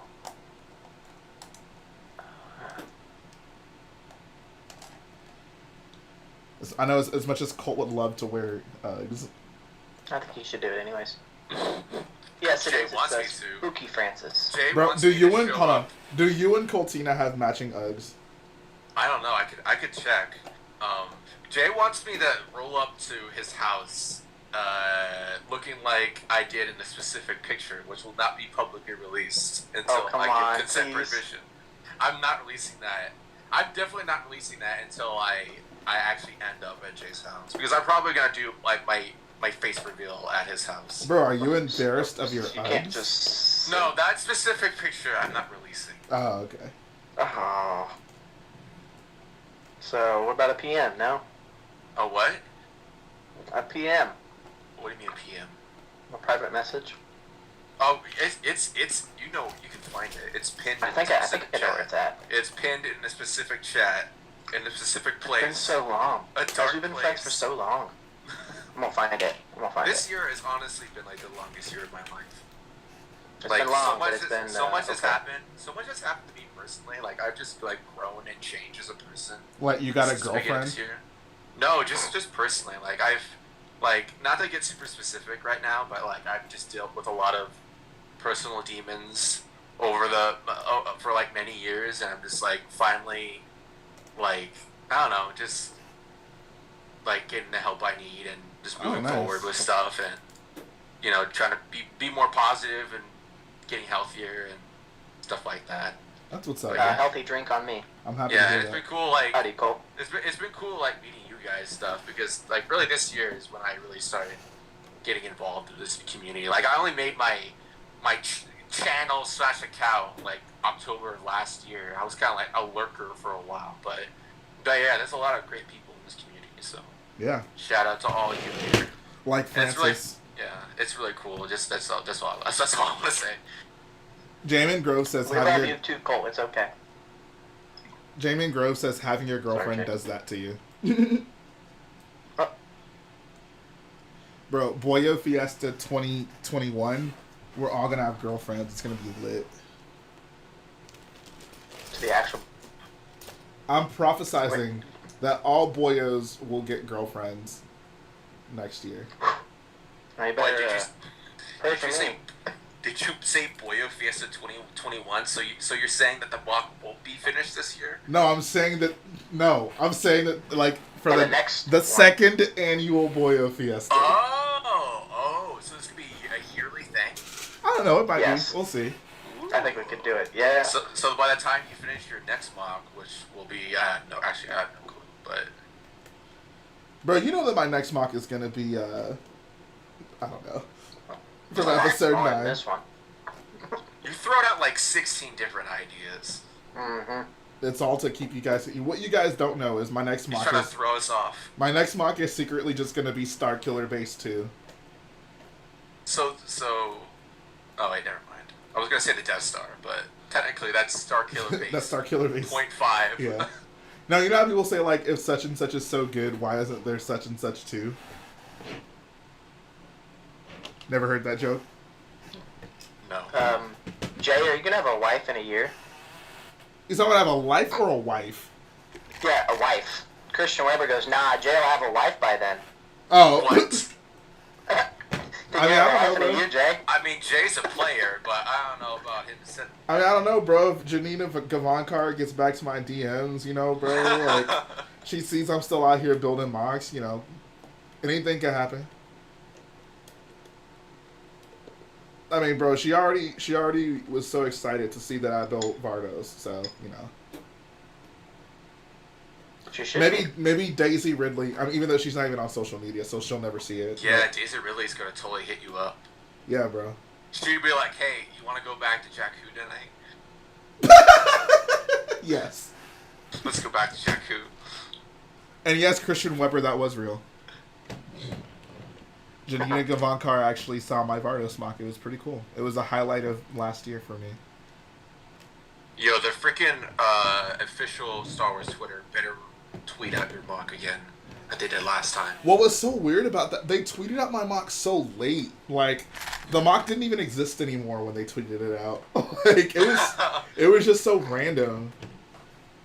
Wow. Because, like, at first the EA Twitter tweeted it, which was cool. Like, it made sense. You know, it's from the game. Yeah. And that was a big deal. Because, like, a lot of the voice actors from the game were checking it out, so that was fun. And, That's like, pretty cool. months later, like, I get a message out of nowhere, like, bro, like, the official Star Wars Twitter tweeted your mock. And I was just like, what? Because I had given up on that. Like, I know when David made Crate, they tweeted that. And that was, like, a big deal. Because that was, like, obviously the first time any of us got recognition on that level. So that was awesome. And then I was like, okay, like, maybe Vardos can get that once it started getting super popular. Like, it was, like, the top... it was, like, trending on Reddit for a little bit, which was fun. And to this day, it's the second most upvoted post on the LEGO Reddit. You can go check that out. Wow. Yeah. That's crazy. But, but once it kind of, you know, you have it gets super popular, and then, you know, it progressively gets less and less popular. So once, you know, people kind of got over it, I was like, oh, well, I guess, you know, Star Wars Twitter, whatever, not going to happen. And then just out of nowhere, that tweet pops up, and I'm just like, oh my god. Mama, I made it! Someone actually did forgot to make that tweet live months ago, and the person in charge of Twitter was like, "Oh, whoops." Yeah, like I really do wonder how they how did they just come across that at that point, you know? But that was super cool. I really hope Starkiller can get that kind of recognition, Oh, especially it better. No, it will for sure. It will. with how long I've worked on this thing. And how big? Like, is it actually going to be the biggest, longest, and most dense Star Wars mock ever? I think so. I think it Yeah. legitimately will be. Wow. You're going to set a world record. I hope so. That'd be cool. That'd be a cool way to commemorate the build. And then Beyond the Brick can come over to your place. Yeah. You'll get so much clout. Alright, guys. It's time for the biggest mock ever.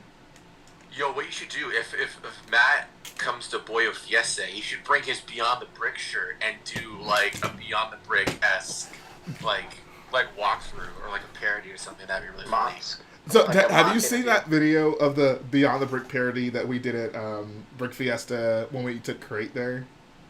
I I feel like I have. It's probably been a while since. It's an old video, obviously, I'll have to but you rewatch should it. check it out because it's hilarious. It's hilarious. I'll Where can we definitely find watch it?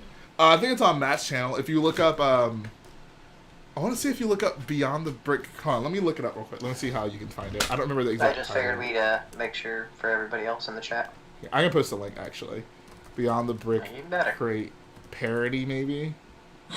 Oh yeah, okay, yeah, it's on that here. I'll post a link to it.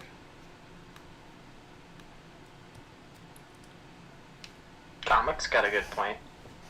Jay gets a call from the Guinness Book of World Records. That'd be amazing. Oh my god. What the hell? That's gotta be a world record. Close to it. If not, make it one. Just make it bigger. All right, guys, it's not big enough. No. It's gotta be big enough. It has to be the largest Star Wars model. I'll do whatever it takes to make this the largest Star Wars mock. I'll just start adding random stuff to it. Like, oh yeah, here's an extra clone base, guys. Man, this Luke figure is cool. I like Luke. I like Luke. No. What's up? Caleb's question, wasn't David's Mandalore bigger? Oh I no, hope not that's sarcastic. not even close. Yeah. Starkiller, as of now, Not even a quarter. yeah. Yeah. Where when Starkiller comes out, and if people say, "Wait, isn't David's Mandalore bigger than your mock?" That was honestly one of the frustrating things about Crate. Everyone, I guess, just assumed Davis was bigger because he's David. Fair enough, he's earned that right. But like, it wasn't even close. Like that was it was so frustrating. What's up, Shadow David Magnum? knows yours is bigger. Yeah, and he would tell He you knows that. Starkiller's bigger. Yeah. How many base plates So, is Starkiller? I think. Oh God, I haven't done this math in It's so long. too many. I mean, it's roughly 5 gray base plates by. So right now, let me remember this. If there's 3 tables, that's 6. So 5 by 6 is like just the stage and the area in front of the stage. The interior is like 5 by 3. So that's 15. So 5 by 9 But for 45. that. And then the extra section I'm working on now will be like 5 by 1, just for the rocks. So that's 5 by 10, which is 50. And then it might end up being like 5 by 5 or 5 by 6 more. So it might end up being like 80 gray base plates, maybe roughly. Oh my god. Jesus. Oh Just my imagine god. that. How many bricks is that? So many. I bricks. can't even imagine A that. mock to surpass Metal Gear. And yeah, that's fair, Caleb. I mean, to be fair, Starkiller has not like ever been all in one place, so it is harder to get a grasp of just how big it is. I'm pretty sure. How big? Do you guys? How many base plates was David's Mandalore? Was it 4 by 6 maybe? 4 by 8? Maybe it's 4 by 8. I'm sure someone will know. Who's the biggest David fan? Chat, tell me. I thought it was 4 by 7 actually. 4 by 7 actually sounds right. So put it in perspective. Yeah, so it's 4 by Colt is. His is 4 by 7. Like that was how big Mandalore was. The section of the section of Starkiller, and you can go look at it. The video of it, of the stage and the area in front of the stage.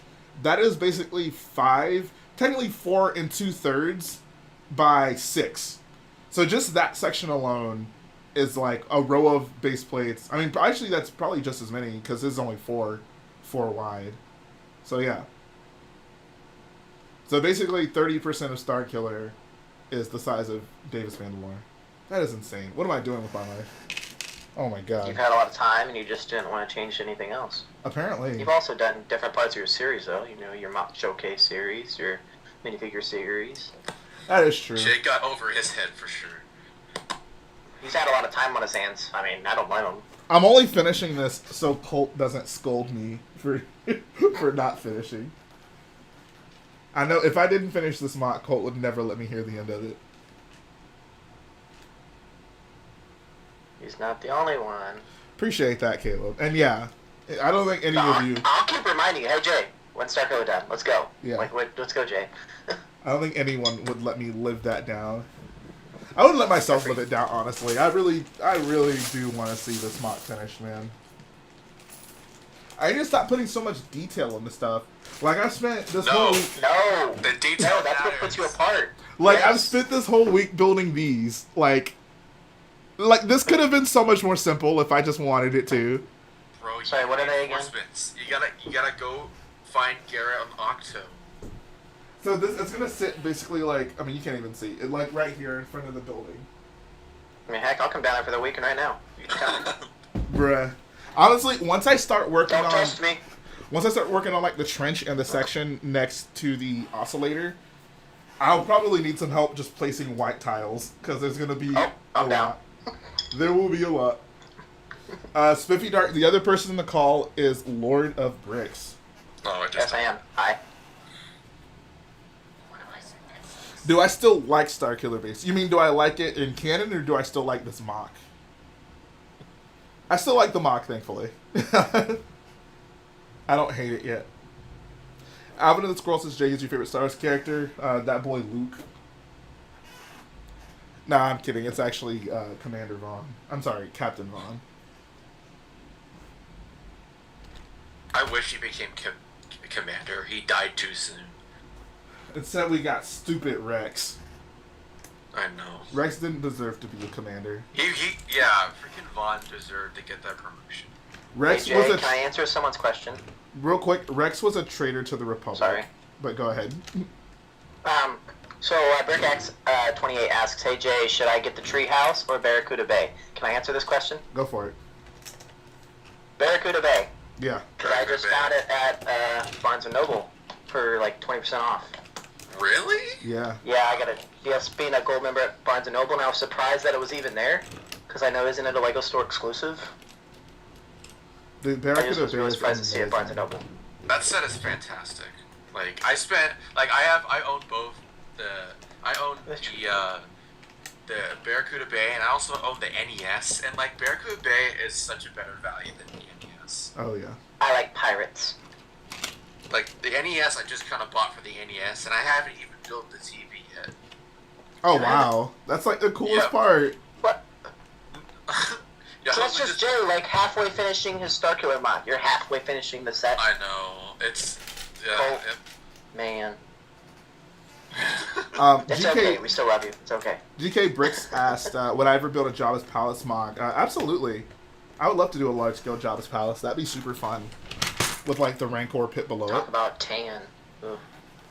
I mean, I have plenty... Well, I should have plenty Dark of tan tan. if the Brick Wiz would send me my parts back. Sorry, dark tan. Wow. Does Matt owe you? Does he owe you like a lug bulk order? Not even that. So you remember that Kessel mock that Matt did? Uh huh. And you remember the tan slopes in that? Yeah. Those are all mine.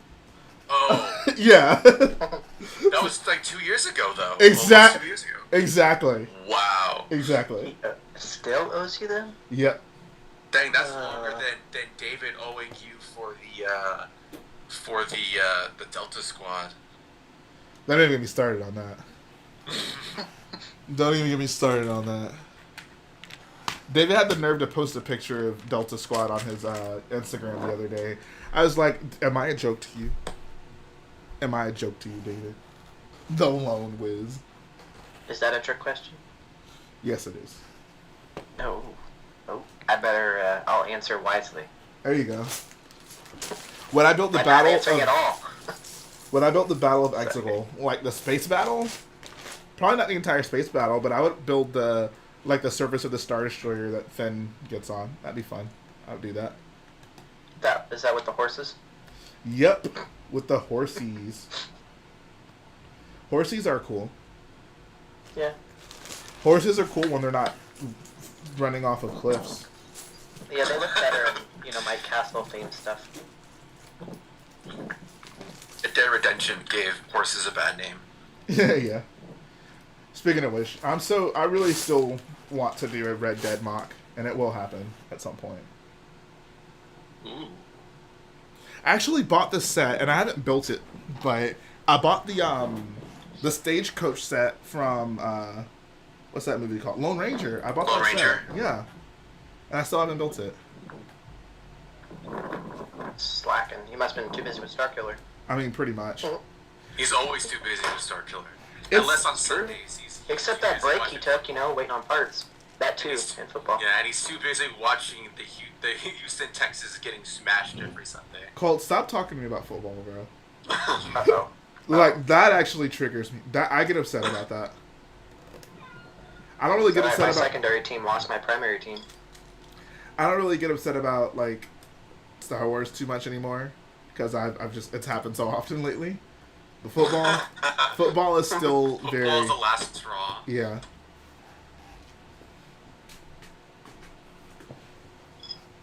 Jam the speeders. We can't, sir. They're not using speeders. Since when is jamming speeders a thing? Why didn't they do that on What? Hoth? That would have been smart. Jam their speeders. Oh, that's a good idea. Let's do that. Like their Maybe they'd have a communications. No, like remember in Rise of Skywalker, they're like, "Oh, jam their speeders," and it's like they're not on speeders. What? They can just do that? Apparently, Oh, okay. Jam, Shadow Magnum jam says, signals. "I'm actually wearing a Houston Texans jacket, bro. That's what's up." Shout out to Shadow Magnum. What a boyo. He's wearing sadness on his chest. Flex. Colt, why are you doing this tonight of all nights, I'm sorry. bro? I already had to sit through Boba Fett and the Mandalorian. Okay, Bro, I just gotta speak the truth. I mean you don't have to. I'm perfectly. Well, I thought on the Rich Boy J live streams we keep it real. That we do. We do keep it. We also real. keep it PG. Just Yeah, I've Just kept a it reminder. PG. What are you talking about? no, it's not towards you. If anything, Oh, okay. I know you, Cole. Colt's feeling some type of way because he knows he said some things in the past. True. The technological advancement between 6 and 9 is the most unbelievable part of Star Wars. Yeah, I was just thinking about that. The what is the what? Technical. You better say it, Jay. Oh god. Someone commented the technological advancement between episode 6 and 9 is the most unbelievable thing. And apparently they can just jam speeders now. Jam them. Yeah, no. Just in No, I 31 think short yeah. years. Honestly, let's talk about technological advancements in Star Wars.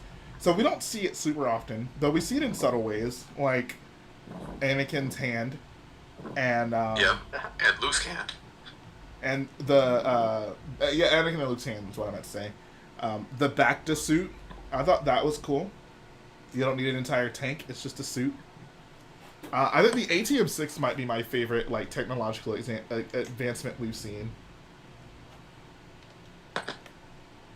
The fact that it has cable cutters on its legs is honestly ingenious.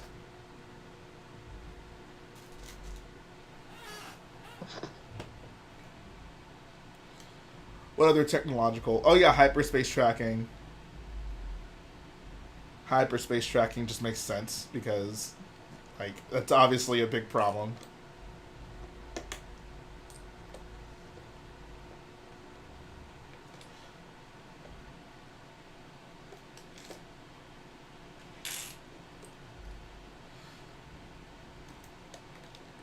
What other technological advancements have we seen, boyos?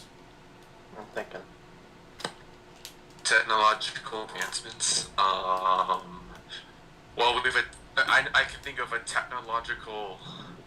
Well, I don't know. Well, I was just thinking about that one Clone Wars episode where Obi-Wan gets his face changed, Oh my god. and that's never brought up again. That'd be really useful. Like during Order 66 in the Jedi Temple, it's like, quick, everyone, inject yourself with this, and they just change to janitor outfits and to just sneak out the emergency exit, and then Right. the clone troopers like, where are they? And they're like, oh, they're up on the top floor. All right, let's go get them, and then they sneak out. All right.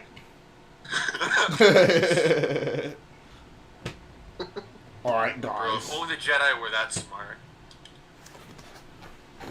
Do you think so?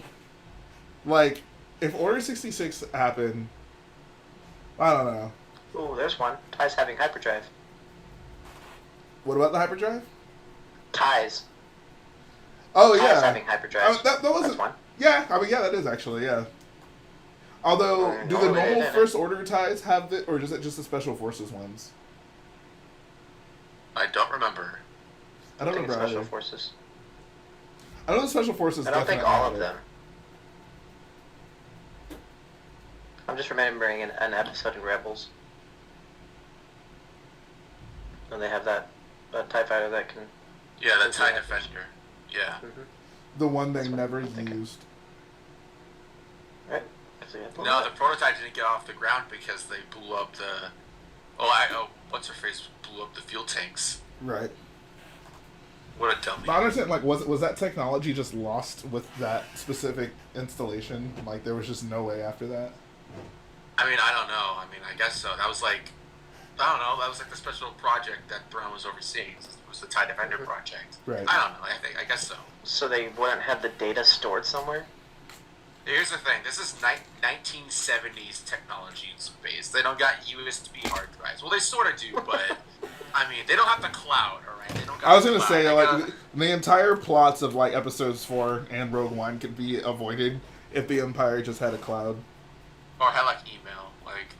Yeah, the fact, like, yeah. It's on a hard disk. You can't transfer. Yeah. I was like, oh, this. Oh, we have to get megabytes. these I plans. gotta send it to you personally. Even in episode 7, like, BB-8, you gotta get this back to the Resistance. Bro, you can't just send that! No, it's crazy because, like, obviously, like, you can communicate, like, there's hologram, like, communication, like, across very far distances, but still no email. I have no answer. Honestly, like, email just breaks a lot of things in Star Wars, so I understand them just avoiding that. Even though, like, it is pretty silly that just insignificant piece of technology they just cannot do, you know? They can't come up with it. They can sure try. Like, if Luke Skywalker... Think about this. If Luke Skywalker can basically, like, make a doppelganger of himself, like, can a Jedi send files through the Force? Like, could they do that? I'm serious. Like, what do you mean by send, like, through a big computer to another computer? Or, like, send no, like let's say, personal like, data into someone's mind? Exactly, yes. Like, what? I don't know about that. Like, if it, like, could you transfer information through the Force? If you can, like, make yourself visible, like, you know. Yeah, isn't that called email? Force email. Yeah. You know? When they Force went to mail. the internet. Force mail. F-mail, yeah. Holograms. You gotta sign into your Jedi Temple account. Someone erased it from the archived memories. I want to see. Wait, that was the best take you could do? So, Knights of the technically, Bricks in brought episode up- 2, like, Obi-Wan sends a transmission to Anakin, and he tells him, okay, reroute this transmission to whoever. So then, in episode 4, could Leia not send a transmission of, like, I guess it's a file, so maybe transmissions are easier to send than files. They're in that weird part of technology where, like, we could send files, just not very big ones, you know? Like, I can send you a song, but, like, sending you a movie is going to be a problem. Like, I have to actually physically hand you the USB. Maybe that's the state of affairs they're in. But, I mean, like, I know that, like, the Tantib's on the run. And they're underneath the Star Destroyer, so maybe they're jamming the signals. I guess that's just my assumption. Right, but they weren't on the run forever. I mean, I don't know. Okay, so yeah. Maybe Obi-Wan just didn't have a computer, and she knew it. Yeah, it's just like, oh, this old geezer doesn't believe in technology. Like, Obi-Wan, I sent this... they actually make that joke in the Family Guy Star Wars. Like... Oh, really? Yeah, like, Leia's trying to send Obi-Wan the files, and he's just like, I didn't get it, or like, Or like, oh no, she's trying to like convert it to the proper format, and she can't figure it out. And like, she's like, what's his face? R2's like, oh, just convert it to a JPEG. And she's like, it won't convert to a JPEG. And she's like, you know what? Just take it to him. So yeah, funny stuff. What's up, David Vlogs 34? Still didn't need to see the Family Guy specials. I heard they're funny. Bro, we'll watch them at Boyo Fiesta. Nice. Sweet. Popcorn. Bro, we gotta watch 2000. We gotta watch the 2003 Clone Wars at Boyo Fiesta. That would actually be a super fun thing to watch because I haven't watched that in forever. Bro, it's so good. I love that. Like, for real. Like, I will totally defend that. No one disses on that. Like, that's like the one thing I'll vehemently defend. David Filoni could never. 2003. No, it's still not on Disney Plus. I don't know why. Maybe it's like I mean, I'm sure they There's rights. own it. Like, probably like a distribution rights or a broadcasting rights. I don't know. Because it was a Cartoon Network thing. I don't know. Yeah, I don't know why it's not on there. Maybe they just don't care. Maybe it's because it's non-canon. That's why Ewok Adventures aren't on there. The Care Bears-esque animated show. And Is that the really OG what would Joy stop Tales. them it being canon? That's kind of silly. Yeah.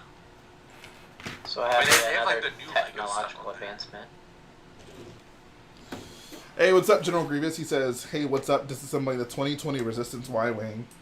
Oh, actually, it's the 2019 Resistance Y-Wing. Yeah, bro, come on. Get your... Maybe... Yeah. Why would you disassemble that? That's a good set. No, That's maybe... like- Maybe he means the microfighter. That's all he needs. He just wants the microfighter. He says 2020, so he probably talking about the microfighter. Oh, he's talking about the microfighter. I mean, maybe. Maybe, Colt. Maybe you're wrong. Oh, okay. Well, he's okay. Honestly, like that Rise of Skywalker wave was fine, but I think there's something kind of annoying about the fact that we got an A-wing, Y-wing, and an X-wing, which like should kind of be a big deal. Like, oh, like I can get a few of these, and like fill out my and get build like a Resistance fleet almost. But the problem is every single one of those vehicles are unique to one person. Like, none of them are just the generic version of it. Like, the green one is specifically Snaps. Well, I guess, I don't even know if this... Yeah. And the orange one is specifically Poe's. And that red one was specifically Zori's. Like, I don't think all the Resistance Y-Wings look like that. Shadow Magnum, don't get a TIE Dagger. Don't do it. Don't get it. Yeah, don't do it. Please. It's not good. It's massively overpriced. So we got 3 generators, guys. Check me out. Nice. I still have that's some what you've parts been I need to purchase for all of them, but only one more. I can't believe I built so many of these. Oh my god. Look great. Oh my god, shout out to Ethan Blissett for the $22.99 Australian dollars. He simply says, "What's up, boyos?" Wow, thank you so much, dude. Oh my god. I feel like it's been a while since I've seen you around here. Ethan Blissett. A certified B. More like Ethan Blinkset. A. Ethan Blissett is a you know how people say certified G? Ethan Blissett is a certified B, as in boyo. I have to clarify what the B in certified B means so people don't get the wrong idea. Yeah, they think it's a certified beach.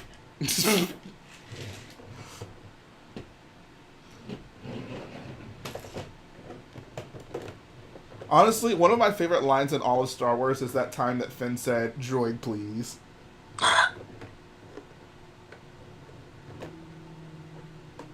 I don't speak that.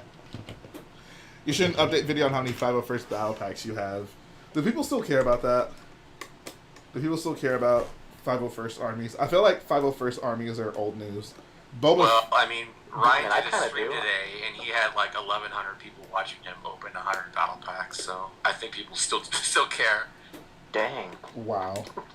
All right, never mind. All right, all right, guys, it's time for 501st battle packs. Nah, bro, 501st battle packs are old news. You know what's on the rage now? Boba Fett.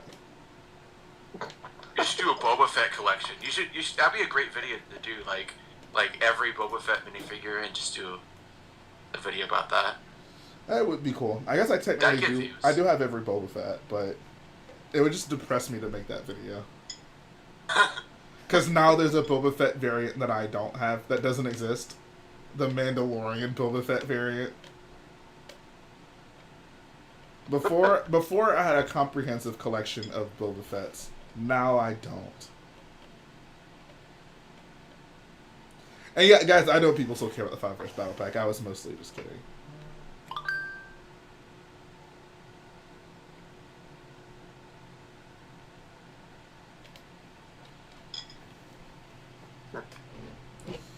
Man. Have you decided to add snow on top of that wall yet? There will be. I haven't done it yet, but there will be. Like in the words of Yoda, he actually says you will be. But so I guess technically not in the Your words last of Yoda. update, you were contemplating it, so I just didn't know if you made up your mind yet with it. Right. If not, I'll just wait for the update. But Apparently, right now they're doing a virtual red carpet premiere for Mando season 2. You guys think a virtual red carpet event For what? for Mando season 2? oh jeez. Oh, how exciting! You guys sound so excited. Like, how does that work? Does everyone at home get their own red carpet and they set up their camera and they walk through their bedroom door Right. just strutting, and then they answer questions through a computer. Yeah. Yeah, that doesn't sound super interesting.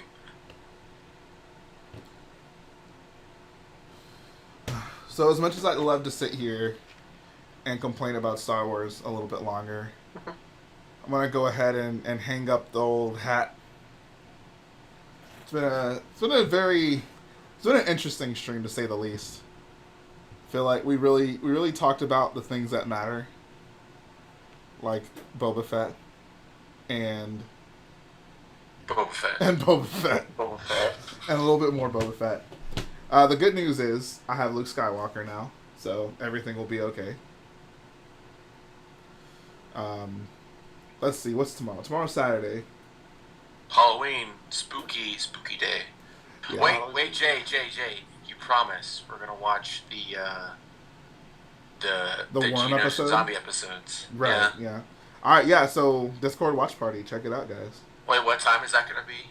So I get off of work at 6:30, so maybe Oh, that's perfect. That's when I get off of work. Well, I mean it's different. That's not the. Or you mean you get off at 6:30 No, my time? I get 6 o'clock. Yeah. So you get off at 4:30 your time. Oh, Yeah, okay. Oh, that's perfect. Okay, perfect. So we'll probably do it at 8 p.m. because it takes me an hour to get home. So. All right, cool. Jeez. So yeah, join the Discord if you're not already on the Discord. We're gonna have some fun. Do it. And yeah, your questions answered will probably drop tomorrow. I need to do one of those. And Caleb, I had no idea you were quick from Discord. Nice to put a YouTube to a Discord. Like people say, put a name to a face. I get to put a YouTube to a Discord. Quick. Oh. I was going to figure out how is that too late for you, but I remember you're not a US boyo. Yeah, I totally would do it a little bit earlier, but I'm just going to be at work. So, thanks to you guys for tuning in. Thanks for Colt and Lord of Bricks for staying with me for a pretty long portion of this stream. So, Of course, I was glad I could make it. yeah, man, It was fun. it's been a while. I'm happy to have you here. So yeah, take care, guys. Enjoy watching Mando. I know I won't be, so I hope you can make up for it by enjoying that show. See you, boyos.